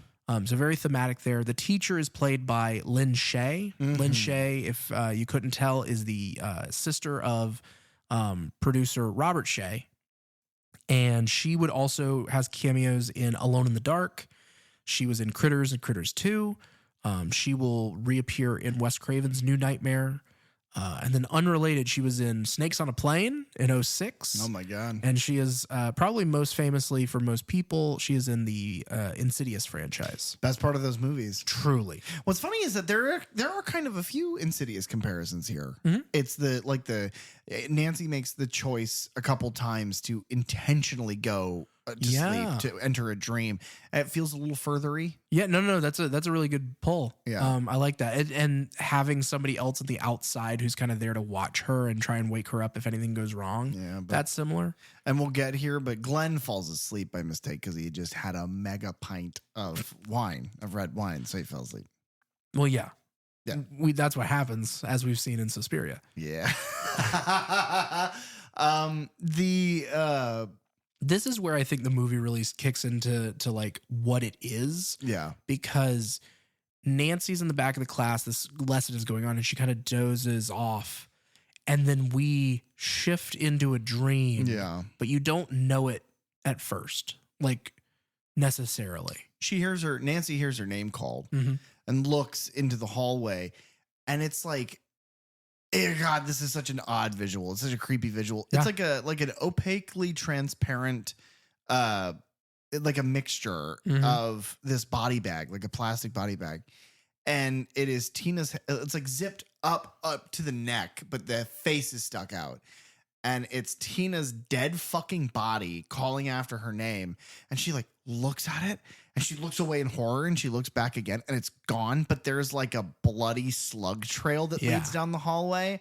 And it's just the visual of it, like a very Silent Hill sort of like. Yes. That's weird. It is probably the most horrific images in the whole film is the few times that like Tina in the body bag shows up. But yeah, the blood trail, she, Nancy looks around the room and everyone else is just like, there's some guy reading, from Julius Caesar and he's just droning on and on and on and no one notices anything. So she gets up and follows Tina out into the hallway and just an incredible shot. Another like probably the most, one of the most iconic shots from this is very simple, but Tina's body bag is laying on the ground at the end of the hall and then her feet lift and pull her down in the perpendicular hallway. But it's like, it's the way that her hand flops behind her as it's drugged. Yeah. It's just horrific. It's also the natural weight of her legs being picked up immediately to actually reference Forrest Gump with Lieutenant Dan specifically.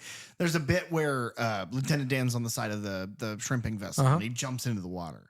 And it was really important to Bob Zemeckis that when his legs went around the side of the ship, that he didn't lift his whole leg up because it wouldn't look natural. Right. Why would a man with half a leg lift a leg all the way up? So they cut part of the boat out and his legs went around. And then they, ILM fixed all of it so that it didn't look like that. They patched the hole in the boat and whatever. But it's just like they didn't have access to fucking ILM in this movie. But still, all the weight is accurate. When she goes up onto the ceiling in the bedroom in that first kill, it's like the weight feels like she is being yanked upwards. And it's the gravity of it all. And it feels real. And that makes it much more impactful because it, even in a dream, it's like, but that is what, if you cut the person dragging this body bag out, that is the way that it would behave. Yeah. Yeah. And it's also, it works really well for like my point of view, watching things like this from the era and like looking at it from a filmmaking point of view. Yeah. Because I sit there and go, well, how did they achieve this with the money and the effects that they had available to them? How did they pull this off? Yeah. And it breaks my brain a bit. And if they can do that, like they've really achieved something. Yeah. Because typically, like, I have a pretty good grasp of like, yeah, I bet they did it like this. It's like, I really don't know. Yeah. There's certain things in this movie I'm still like, I don't know. Well, and we spoke of Friday the 13th last week, and Friday the 13th has no money, a fucking shoestring budget. But like the things that Tom Savini is able to do in that series, the arrow and the body pinned and all the dummy work and stuff, it's like, and Dario Argento with Suspiria that had almost no budget, but the things he was able to make done. I find movies like these where there are so many stakes, studios are like gambling on the success of them. They have no budget. They barely have like, the script is like, this is my idea for a story, but I'm not a screenwriter. So this is what I have. And them just working out because the people who made them are brilliant and have vision and direction. That's the shit I like. The deeper in the weeds you get of these franchises, that starts to fall apart. But in the beginning, that's why I like talking about the beginning movies. Like the first three of any franchise are usually like amazing for that reason. And this is an example as why. How they did this, I do not know. How they made this happen, I don't know. But Freddy's invisible mask carries her best friend's corpse in a body bag down the hall, leaving like a trail of very realistic looking, like dark blood. Yeah. It's really good. Nancy, runs after her and bumps into a girl who's like, where's your hall pass? And she's wearing Freddy's sweater at first. Nancy doesn't think anything of it. She brushes right past her and then calls after her, and she turns around, and then she's also wearing his glove, and she's speaking in Freddy's voice. Yeah. Which I guess we should mention if anybody doesn't know what Freddy Krueger sounds like. It's like a very gruff, like he's talking normal, like he doesn't have like an accent or a dialect or an inflection, but it's really low and it's, hey, you know, and eventually he'll start calling everyone and everything a bitch. Yeah. But we haven't gotten there yet. No, he hasn't scary Terry'd yet. Yeah, I won't go to the bitch impression until it's time. That's good. Thank you. That shows Self-control, some yeah. real self-control. She rounds the corner and ends up down in the boiler room. And the transition from scene to scene is so surreal. Yeah. Yeah. Freddy does another one of those things where kind of like cutting his fingers off, where whenever he finally steps out, he pulls his shirt up and then just cuts across his chest. Yeah. And like green blood or whatever and maggots just like pour out of his chest. And again, it's like, well, then what the fuck is he? Yeah. It's also He's Oogie Boogie. He's made of bucks. That's why the stripes. This is another movie. It's Suspiria, and now this one that have maggots. Yeah. Yeah. Ooh. Not a fan. Not a fan. Not a fan of maggots. And again, like that's another one where like whenever he cuts across, it is, you know, a very tight shot of whatever prop they're using for this chest, but it looks like he's really cutting through like skin and meat. Skin and meat and maggots. And meef. But she runs from him and she kind of ends up cornered in a similar spot that Tina did in the beginning. Yeah. And then we see some Laurie Strode level sense of like self-preservation and ingenuity. She takes her arm and, you know, the boiler room is hissing and steaming and she shoves her forearm onto it and gets burned. And that wakes her up into the classroom and she stands and she's screaming. And then you look at her arm and that burn is very much there. And it's I mean, that's fine. That's not like they do it in effect. They just kind of put some like blush on her arm or whatever. But like it's her performance just nails it. Yes. The panic, the like looking around, because she like looks around and it's like, why the fuck doesn't anyone care about what just happened? And then the slow revelation of like, oh fuck, this is only happening to me. Yeah, there's that. And I mean, I feel like there's some of that like embarrassment of if you ever dozed off in class or you've made some, you know, big error in class and everybody's looking at you and it's like, well, you guys just didn't see what I saw. So, you know, she ends up going to do the jail and visiting Rod.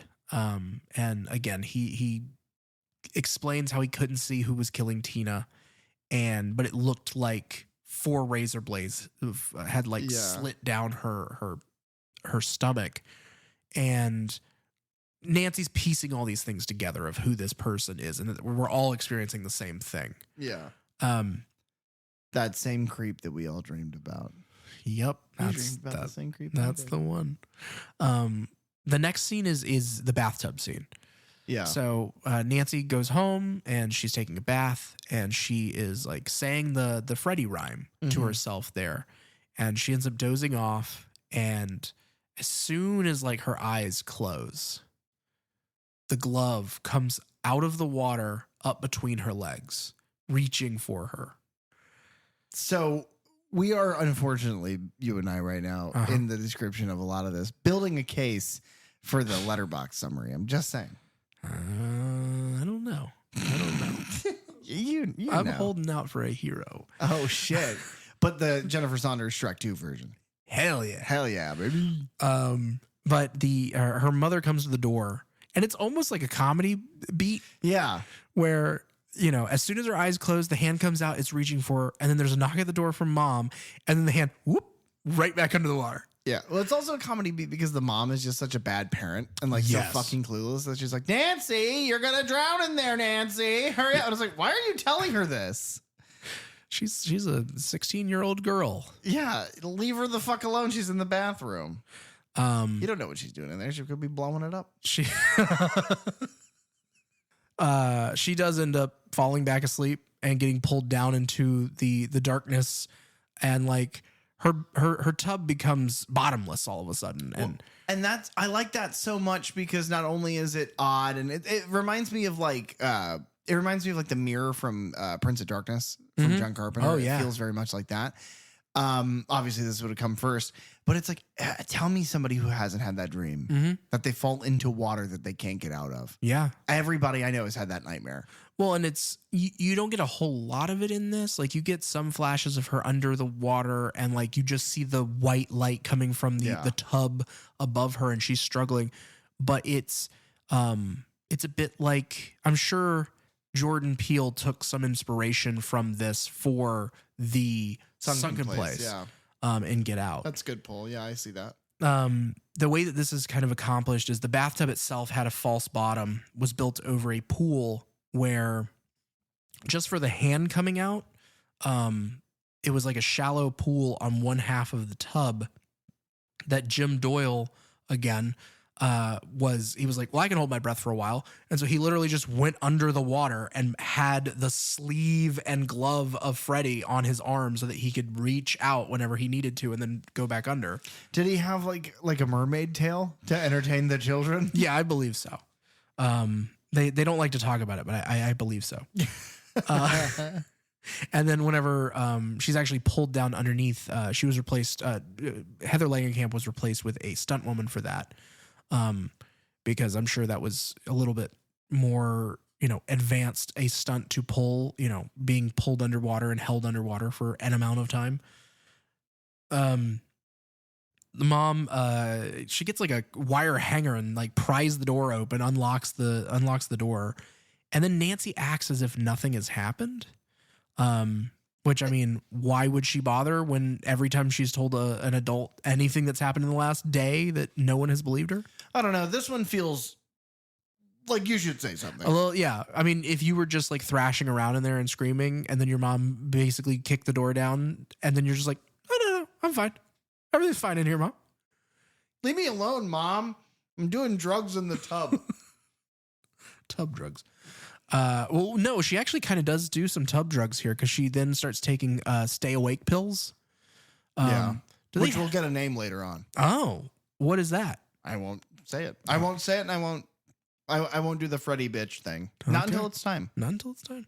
I dig it. We get a nice little nod to the Evil Dead here. Nancy is watching the Evil Dead on her TV in her bedroom. This was Wes Craven's response to Sam Raimi putting the torn poster of The Hills Have Eyes in The Evil Dead. It was a running back and forth thing. And we talked about this on our Evil Dead episodes, but it was a back and forth between the two directors where Sam Raimi was kind of saying, oh, I've made a movie that's more scary than Wes Craven's The Hills Have Eyes. And then this is Wes saying, oh, well, you made The Evil Dead, but Nancy is falling asleep to it, so it's not that scary. And then eventually Sam Raimi would go, Freddy's glove is so non-lethal, it's in this work shed. If you're confused about that, go back and listen to our evil. I gotta stop doing that, guys. Everything we're talking about right now, we've probably referenced. Probably. We're hack frauds. Glenn comes to the window. He's climbed up the what is that? A trellis? A lattice. A lattice. A lettuce. From outside. We get a name drop of the boogeyman here. Mm-hmm. I think Nancy asked, like, do you believe in the boogeyman? So a while ago, I don't remember what movie, but it was movies ago in our reviews. I cut out, because I edited the episode, and I cut out a whole conversation we had, probably a 5-minute long conversation about a movie pet peeve. Okay. And I said I would bring it back up when it was time, when it was relevant. Oh my God. God. It's right now. My pet peeve is the whole headshot as a framed photo of someone. Oh, yeah. Like, oh, this is a picture of my husband or my wife or my boyfriend, and it's clearly like their headshot. And on her wall is a black and white photo of Johnny Depp, and it is so clearly his fucking headshot. That pisses me off so bad. It's bizarre. Yeah. You see it in several scenes throughout this movie. Yeah. It's always pinned. It's when you're looking at Nancy's door, it's to the left of her door. Well, he was a starving artist. He had so many headshots. He was just giving them away. He kept giving them to her, and she was like, I'm running out of fucking frames again, Glenn. Yeah, so it's just kind of pinned up against her poster of the police, the rock group. Oh, It would make sense. She's the daughter of the police chief. It's like if somebody was the daughter of, I don't know, say a horse, they might have a poster of horses. You know? Yeah, that makes sense in a way. But this is where Nancy comes up with the idea of she's going to go look for Freddy in her dream, and Glenn is supposed to watch her. This is a great scene because the way it plays out is I'm going to go check on Rod because something was weird. And like, in this weird way, Freddy has unlocked like the most advanced stages of lucid dreaming. Like I can just do whatever the fuck I want in my sleep, but it's affecting the real world. Yeah. Like her dreams are real time. And again, rules don't fucking matter in this. It's just neat. Yep. So she like navigates herself. And this is where that Insidious reference really pays dividends because this is very into the further. This is very like the door is open. She's walking around. She knows it's a dream and everything feels weird. My favorite little like throwaway moment is she stops at the end of the alleyway and she turns back and she goes, "Glenn, are you still there?" And then he steps out from behind the trees and is like, yeah, I'm here. I'm watching. And he's like, okay. And then he steps back behind the trees. Yeah. But it's just a wonderful like representation of how that feels. And he's so good at setting shots and he's so good with like specifically directing actors that it's like, oh yeah, you understand immediately what just happened. Immediately, without any context. It's she is dreaming, he is not. She is half awake speaking to him from a sleeping state and he is responding.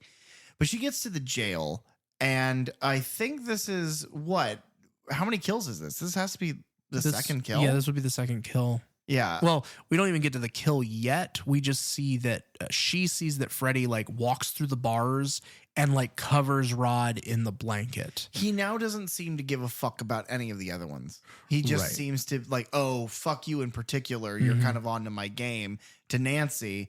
And the whole movie becomes kind of like a Hello, Sydney. It's very, I think his storytelling style kind of lends to that obsessive like hatred.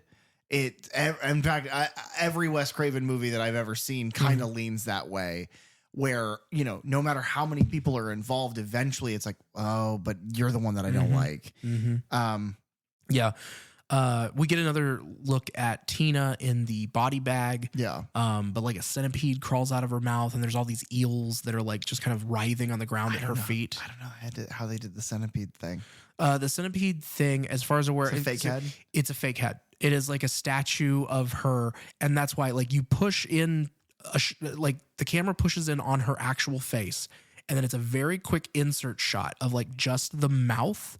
Yeah. And the centipede comes out very quickly. And then we're back to her actual face. And so it's like, because the mouth on the statue is like, it has like the very thin lines that your lips would have. And it seems to have pores. It looks so real in that moment. Yeah. And you see it for such a blink and you miss it kind of little second that it's like, it works. I also know that your hatred of bugs, specifically long, many-legged bugs and lamprey style creatures, I'm sure that this scene didn't bother you at all. Oh, no, I loved it. No, this is, again, some of the creepiest stuff in this whole movie to me is anytime you see Tina. Yeah. But Freddy, he pops out from behind like the hedges and then chases Nancy home. And he's also like walking through them, not behind them, but like he just becomes the bushes. Like real weird. Like Homer Simpson. Yeah.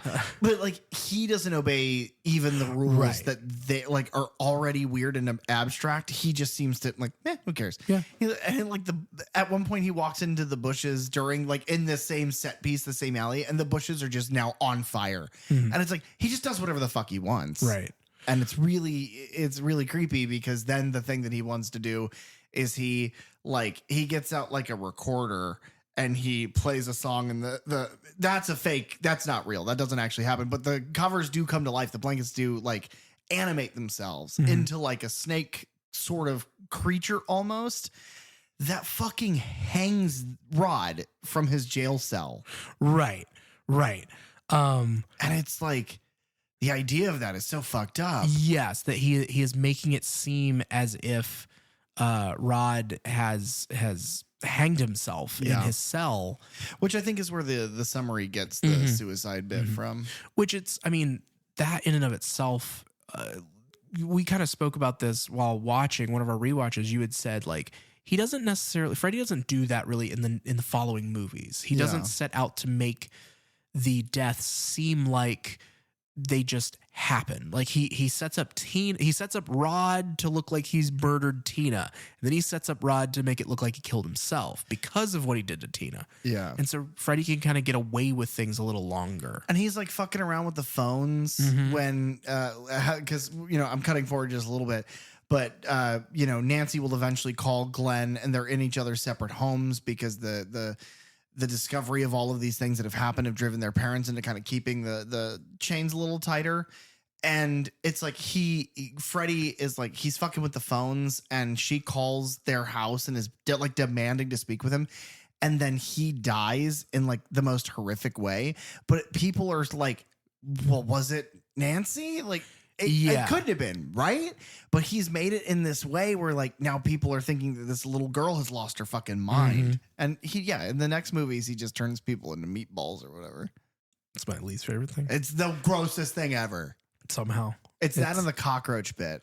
Yeah. Yeah. There's a lot in this franchise we're talking about that's pretty fucking gross. Yeah. Freddy chases Nancy back to her room. They end up fighting. Oh, the stairs. Yes, the stairs. That was a sticking point between Wes Craven and Robert Shea. Robert Shea he wanted to do that effect because he had that happen to him in a dream. Yeah, so have I.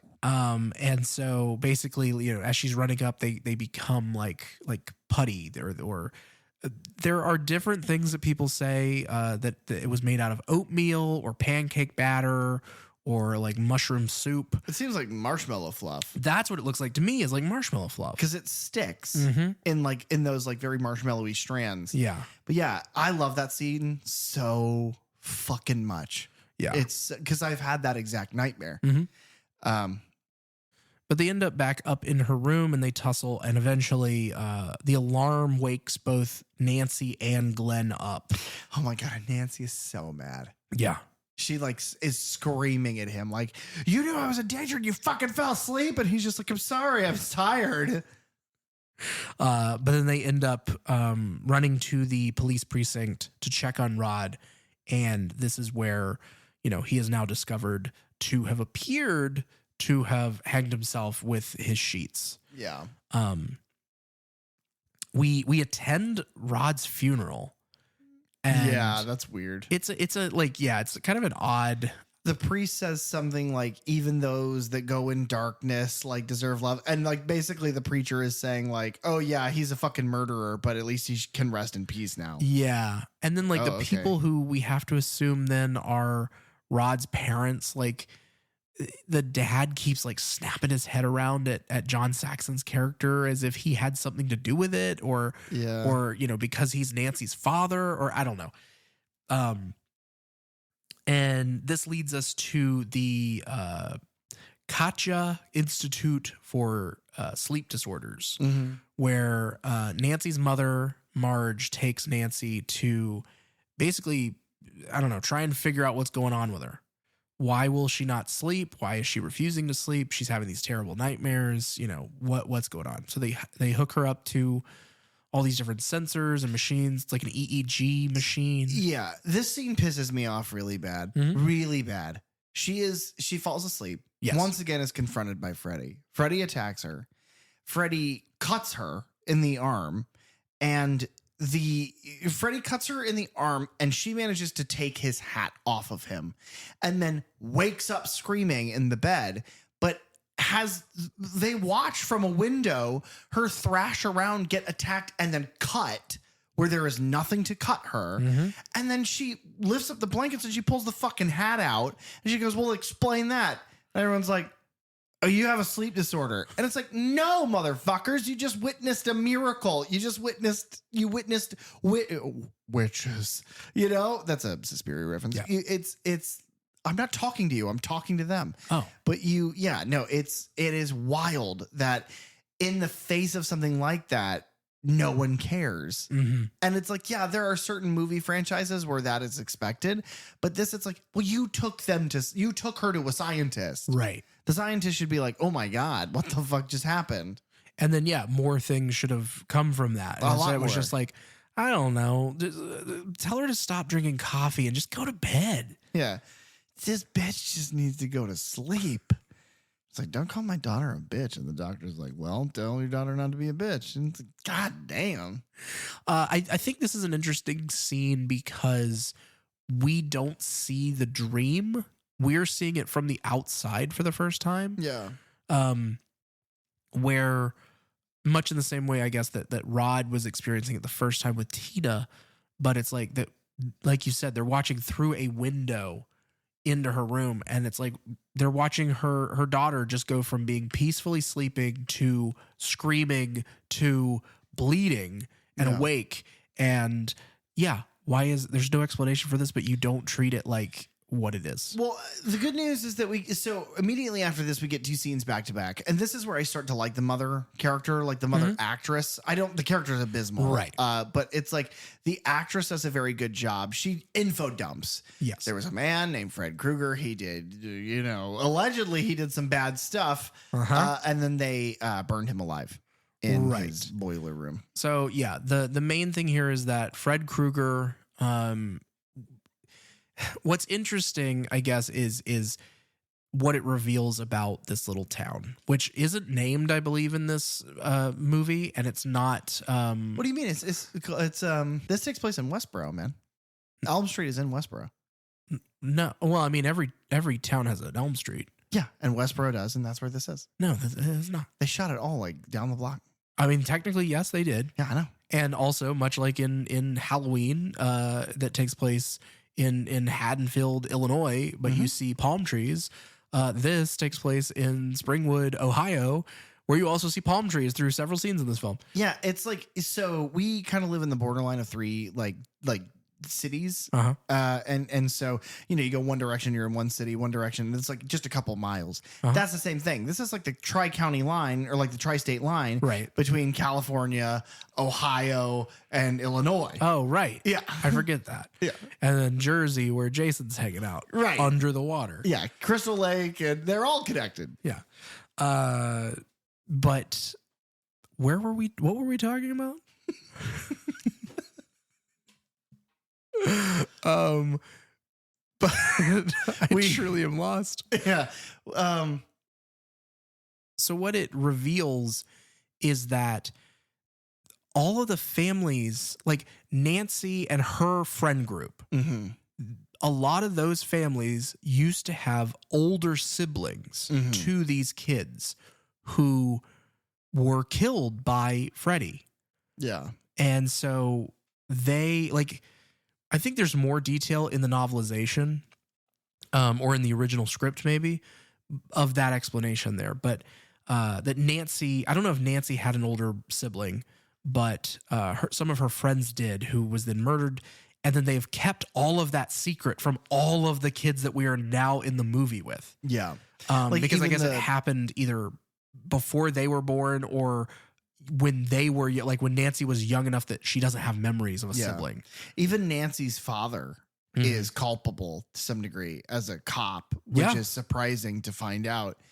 And then after that, we get the clip that we played where Glenn talks to Tina about really the only thing to take away from that clip. I like that scene. I like their performance. Yeah. But the thing to take away is that Glenn explains that you have the ability within your dream to take power away from something causing you harm by taking the energy you would give it otherwise and just ignoring it instead. Yeah. Which ends up being the crux of the third act. Right. After some Home Alone hijinks. Yeah. But the next scene here is basically all about Glenn. Nancy gets home. There are like bars on the windows that her mother has put up. And she's gonna, lock her in for the night. She hasn't slept in nearly 7 days. Yeah. She is on a bender. But Nancy's plan again is, now that she knows that she can pull things like the hat out of her dreams, she's gonna go in, find Freddy, grab him, and then Glenn wakes her up, and boom, there's Freddy, and they can get him. Yeah. Or at least prove. Now, what I'm confused about here is, like, Glenn doesn't seem like he believes any of this. Yeah, he seems to be completely disconnected from the urgency of it all. Even though there are several times throughout the movie where the others will be talking about, things about their dreams and the shared experiences that they're having there. And he has reactions. We have reaction shots to him. And it's kind of like, the look on his face is very much like, oh yeah, I've seen that too. Right. But then he acts all the way up until he is drugged down into his bed and erupts in a fountain of blood. Yeah. Like, I don't know. It might just all be in your head, Nancy. You fucking, you gotta stop drinking. You gotta stop drinking all your coffee. You gotta go get a good night's sleep. And she's like, everyone is saying that to me. 2 of our friends are dead. But she is barred in her room and calling the house. And this is kind of what I was getting at when Freddy kind of frames the death this way. Her father, or Glenn's father, picks up the phone and is like, Nancy, he's busy. He can't talk right now. And he hangs up the phone. Don't call again. And so Glenn is in his room trying to stay awake per the plan. And he has got headphones on listening to music while watching TV. That is like, his TV is like one of those mini little portable TVs. And it's like right up to his face. Yeah. So, yeah. He's a real cool guy. Yeah. So he definitely does not play Magic the Gathering. No, like we don't. But he falls asleep, and it is because this is another very famous moment in this movie. He is like sitting in his bed, he falls asleep, and it looks like he's beginning to wake up and like kind of look around, but he's looking around to see what's happening because without seeing any hands or anything, he is then pulled into his bed. Yeah. Like it's made of like clay. He's pulled down into the bed. And then from that, a geyser of blood. It reminds me of the remake. Yeah. The first chapter where Beverly is pulling all the hair out of the sink and then it erupts in blood. Except this, A, they did this first, and B, this was practical. Yeah, no, that's a good pull. Honestly, it is very similar in the way that the kids defeat Pennywise in that, of like kind of taking his power away, is very similar to this. There is a fun fact, and I'm sure you have these notes taken down as well, but this is something that I learned from the movies that made us, which I think we mentioned last week. Yeah, on Netflix. Yeah, it's very good. And they have both Friday the 13th and Nightmare on Elm Street and Halloween. And Alien and a bunch of other movies. Carly and I watched the episode about Forrest Gump today, which is where I got that cool Lieutenant Dan fun fact. Excellent documentary series. Yeah. But so the way that they did the geyser was they had the room built. Yep. And it was on a very large arm, like a crane arm to an extent. And they flip the room upside down and they just dump blood out of the bed. So the geyser that looks like it's pouring upwards isn't, it's just flowing down.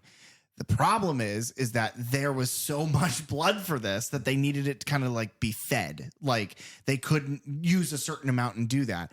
So from that documentary, what it looks like happened, and it was super dangerous, is that the room flips, blood starts pouring. They can't stop it from pouring at a certain point. Yeah, basically, because like I said earlier, like they're having to manually balance and turn the room. And so I guess the plan was to have it come down and then rush against the back wall. Well, it got moving in the other direction because I don't think they understood how heavy that water was going to be. Well, and apparently there was supposed to be, if there was supposed to be X amount of water, there was an issue shutting a valve off and stopping it from flowing. So there was more than they had anticipated. But it was like, apparently it was like a nightmare day. Yeah. Pun intended. Because everyone was like, we have to get the fuck away from this. And they all ran away because the crane arm failed and it fell forward because it was so fucking heavy. If it didn't fall forward, it was like about to. Yeah, I know that the blood itself, the room shifts in the other direction and all of the blood rushed out of like what the bedroom door and window is. Yeah. Out toward all of the equipment and everything. And it's like the other thing they talk about is because the room is made up to look like it's a working room. Yeah. There is electricity. So all that water is pouring down onto the light fixtures in that room that are live. Yeah. And so what ended up happening is the people at the top who are with the big barrels of fake blood pouring down nearly got electrocuted. Yeah. because the current went up the geyser of water. No, I know that shot that failed so horribly is the one that they used. Yeah. I mean, it's all they have. Well, they talk about the fact that at that point, and I don't think the crane arm fell. I think the crane manifold that allowed the room to twist, that failed because of the weight. So they were like, well, that is the shot that we have. So fortunately, it looks amazing. Oh, yeah. It looks so good. You would never know that it was flowing downwards. Right. It looks like it's got propulsion. And his mother like bursts into the room, and so you get these reverse shots where they are like pouring water down in a way like it's dripping in front of her, and so it's like you cut those two things together. It's kind of like the centipede coming out of the mouth. It's like you cut it just right, and it makes you believe what you're seeing. And the other thing that sells it so well, police show up. John Saxon is there, and he's got like a lieutenant or whatever. And he walks up and he's like, what happened? This is like my kid's boyfriend's house. What happened? Like, we live across the street. And they're explaining it to him. And the cop sounds like he's going to puke. He's like, when the coroner got here, he burst into tears, and he's been throwing up the whole time. There's nothing to bury. And it's like, what the fuck happened that we didn't see? What came out of that fucking bed that we didn't see? Because they reference it's like almost like pieces of a body. Yeah, originally there was an extra shot where like basically his skeleton and like his skin come out of that as well. Awesome. But none of that made the final cut. I wish it had, but him just becoming blood, like a fountain of blood, is also terrifying. You have solids. So for those to emulsify into a liquid is like, blah. But it sells it because the cops, these grizzled veteran cops, like the lieutenant of the police department, is like, what the fuck is happening? Well, because up until that point, it's like, yeah, you've seen, they have found the corpse of Tina, who has been slashed up. Yeah. They have found Rod, who looks to have hanged himself. Right. And then you have found the nothing. It's just a room that is covered in blood. And it's like, how do you then, like, how do you just, it's just kids. Weird things are happening. They're killing each other. They're killing themselves. Right. It's like, you can't just like brush that away. No, you cannot. There's no logical explanation. How do you kill yourself by turning yourself into a puddle? It's very difficult. I'm going to try. Yeah, no. He was so close, guys. This close to that aneurysm. Nancy like calls over and talks to her dad through, the phone's there, and she's basically like, he's dead, isn't he? Okay. I'm going to go ahead with my plan. Please come across the street and wake me up in 20 minutes. And he's just like, yeah, good idea, honey. Get some sleep. And it's like, what the fuck? This is the point where you're dumb. Yes. Earlier, it's okay, you're mistaken. Why would anybody believe that there's a nightmare demon? But now it's like, no, you're dense as a post. Yeah, because the impossible has happened in front of both parents at this point, and just I don't know, our kid's being weird. Our kid turned into Meef. Who cares? But she goes back to sleep. She booby traps her house. Yes. With sledgehammers and tripwires and sliding locks on her door, just so she can grab a guy and yank him out. Also assuming that any of that would be in the dream world. Right. Well, no, because she's gonna.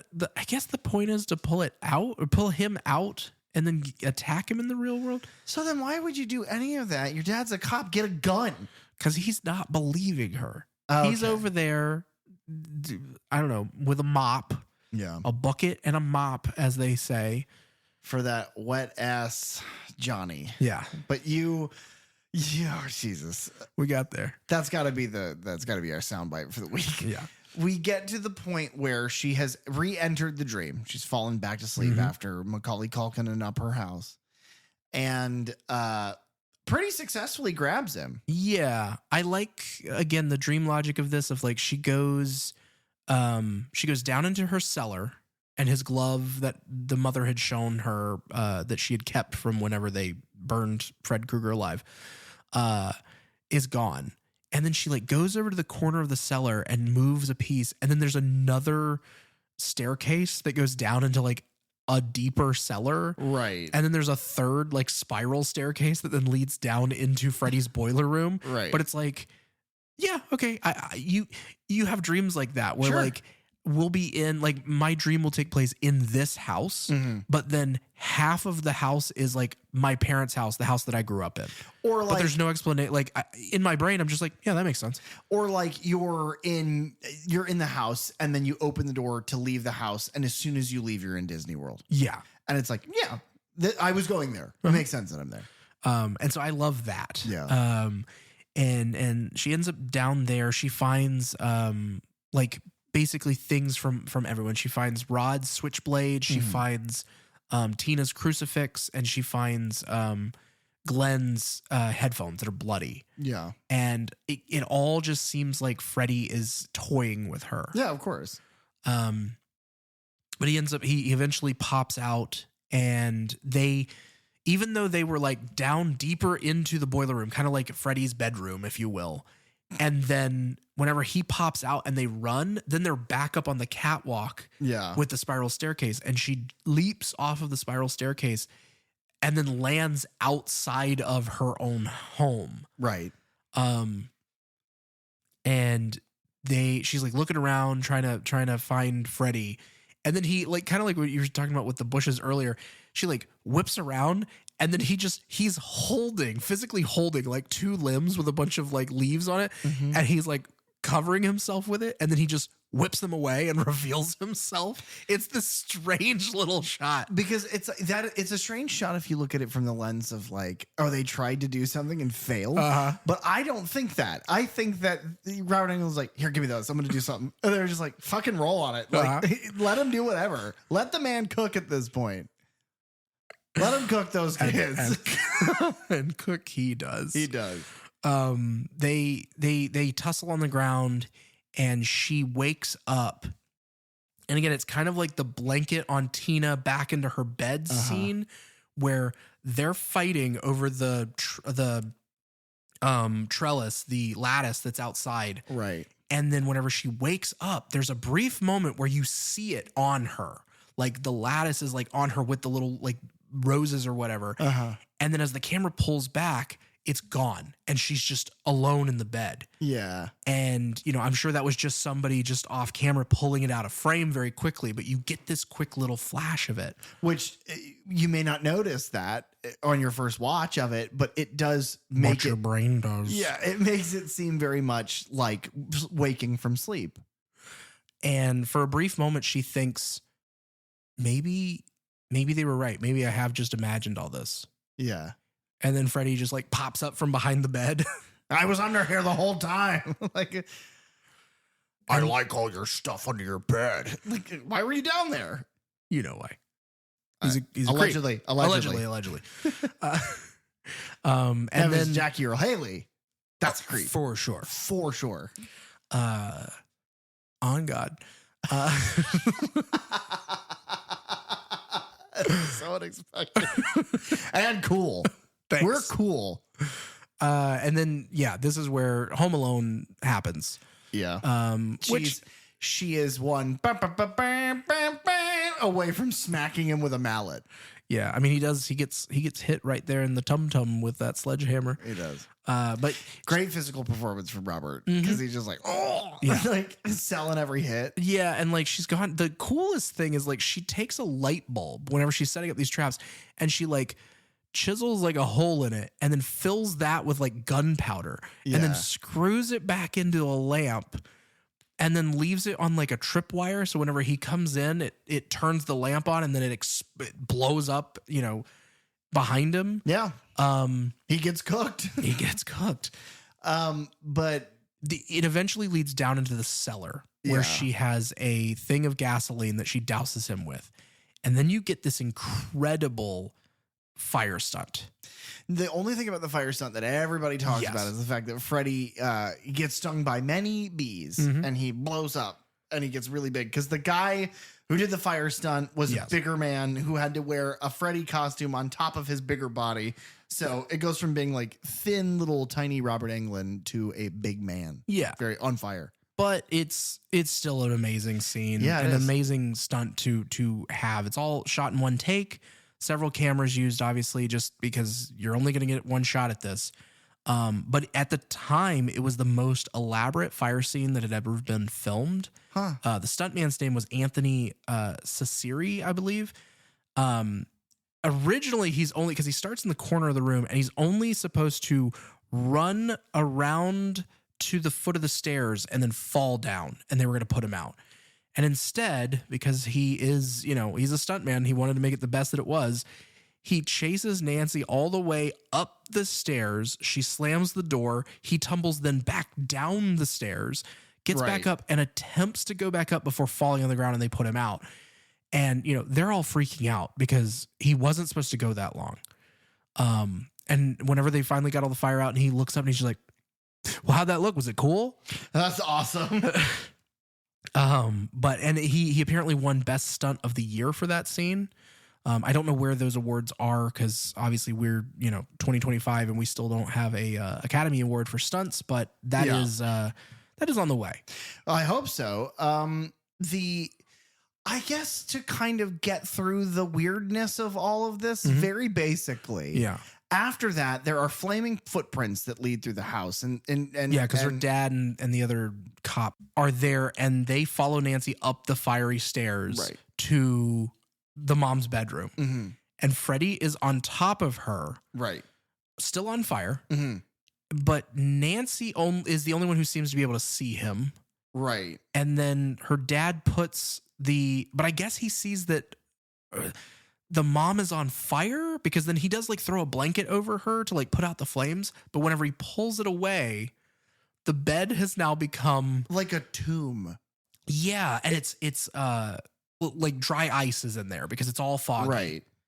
And then her body becomes a spirit of Halloween. Yeah. Animatronic.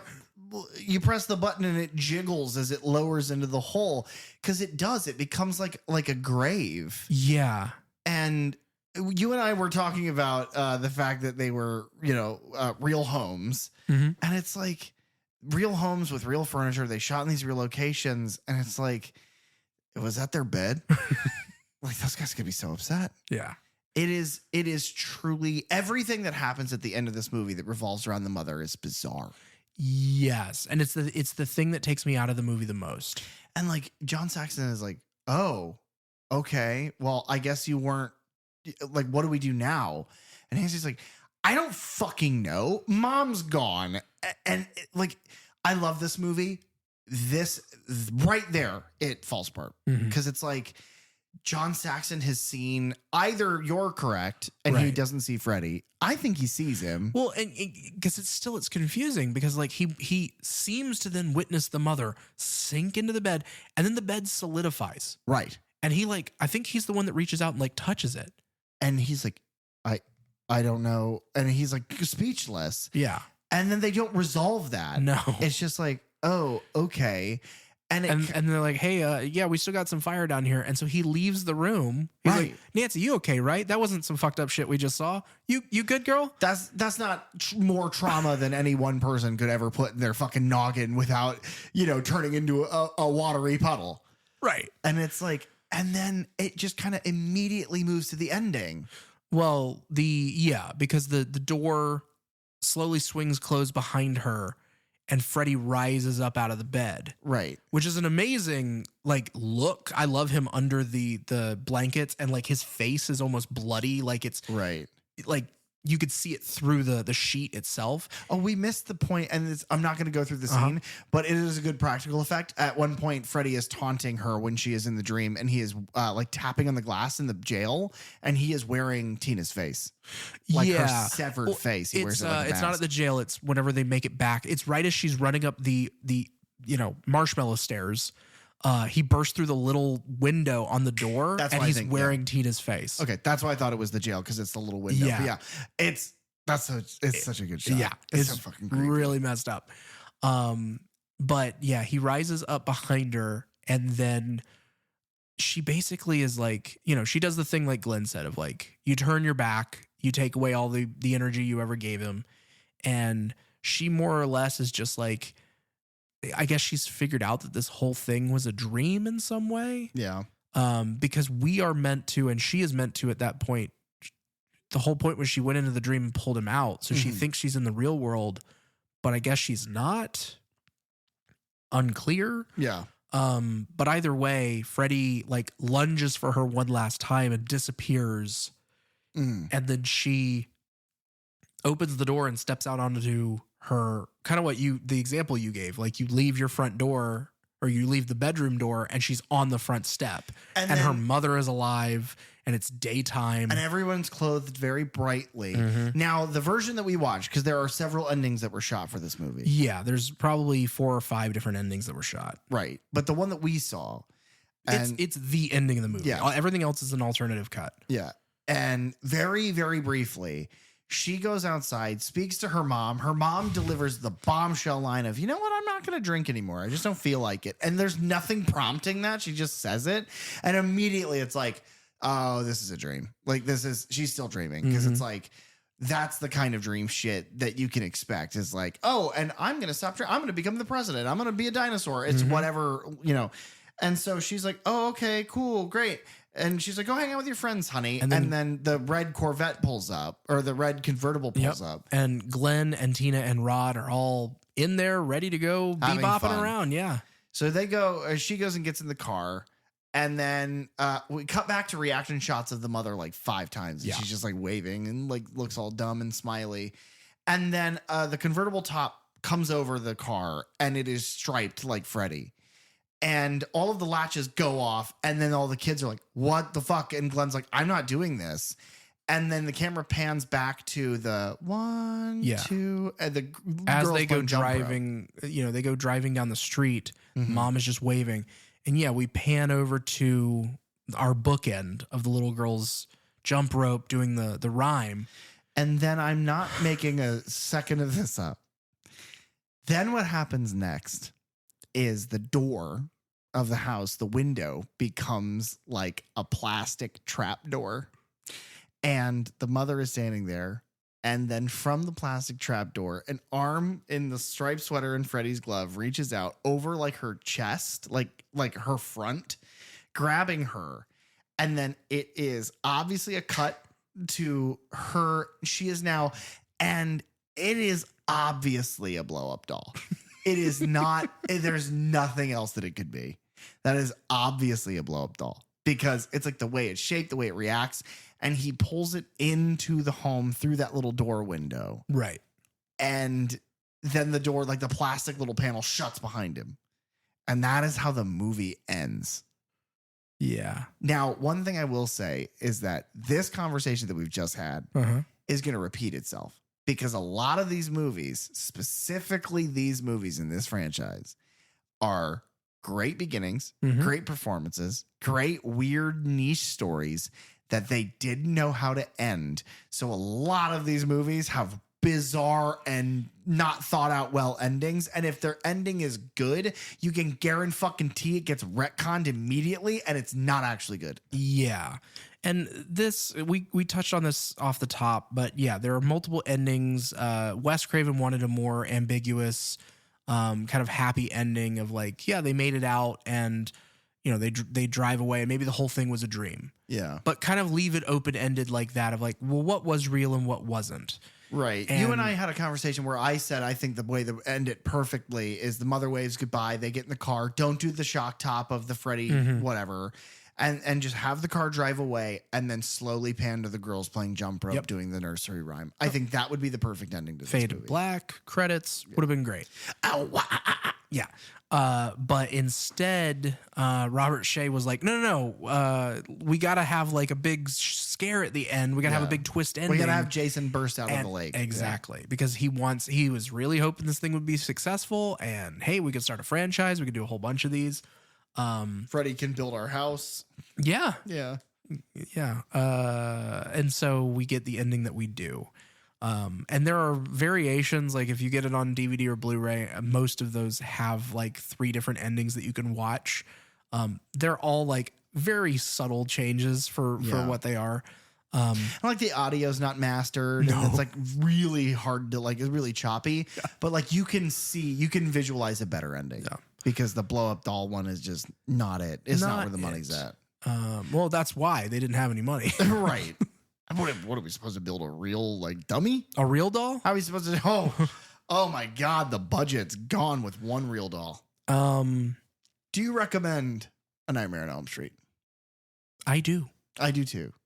I do for a lot of reasons, but primarily the reason is like if you're a big fan of like the Friday the 13th, the Halloweens, the slashery movies, this one, people call this a slasher because technically you from time to time kind of get behind the glove, and then also it is a movie in which a killer slashes. But this is so far removed from a slasher. It is its own thing. And Robert Englund has so much fun doing it. Obviously, Wes Craven and Robert Shea had so much fun making it. And you just feel that. You feel that it was like a fun process. Even the hardships were something that made good stories. Like, it is just so quirky and odd and so fun that, like, yeah, watch it. It's great. Yeah, I think a lot comes from, when you don't have money and you're just kind of having to throw things together and make the best of your situation. Yeah. That breeds creativity. Oh, yeah. Because it makes you a problem solver in a completely different way of like, well, we want to achieve this effect. How do we do it with what we have? Right. And sometimes that brings you the effect that you want, and other times it makes you have to rethink and restructure and do it a different way completely. Yeah. And then that's its own brand of magic. But I think that's what this production was. I think it was Wes Craven had an idea, he wrote a script, and he shopped it around for over 3 years, and it just wasn't taking. And then you get, Bob Shea, who is like, I want to make movies. Like, I'm tired of just selling other people's movies. I want to make movies. And it all just fell together. And I mean, as much of the production stuff as I went through, there is so much more. The production being shut down like 2 weeks into shooting, and money, not being there whenever they need it. And then there is some wild stuff. Yeah. And so I think just through all of that kind of hardship, you get this amazing film. And we touched on this a little bit with Friday the 13th, where this is one of those, unlike that franchise, where this one comes out almost fully formed. Yeah. You have, your villain, you have what their gimmick is, you have a good lead that they could have continued to just use. Yes, they really could have.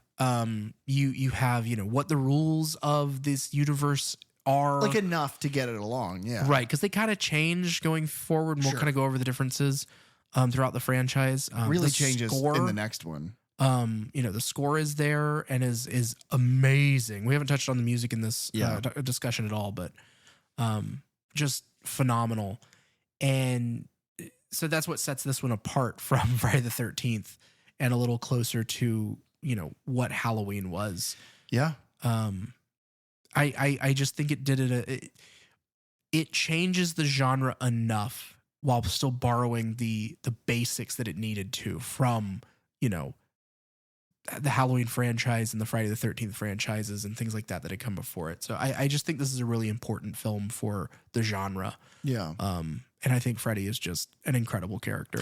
Yeah, and I think the last thing I'll touch on before we go, because I think the timing of this is important.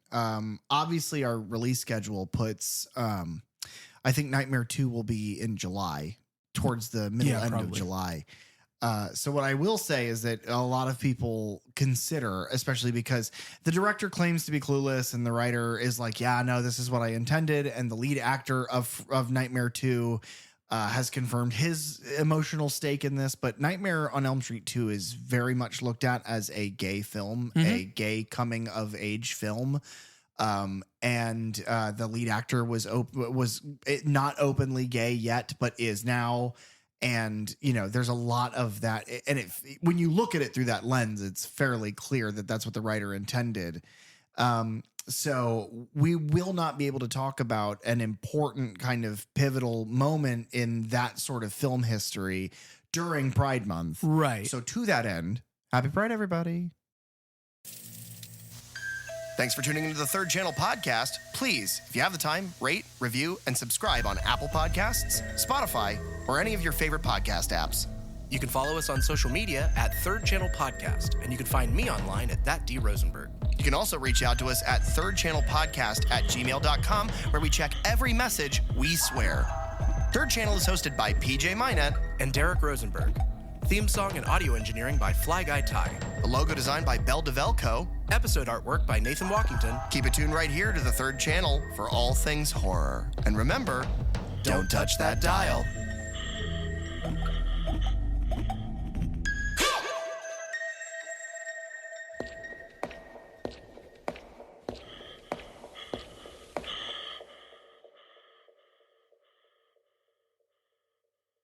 Egg salad and eggs.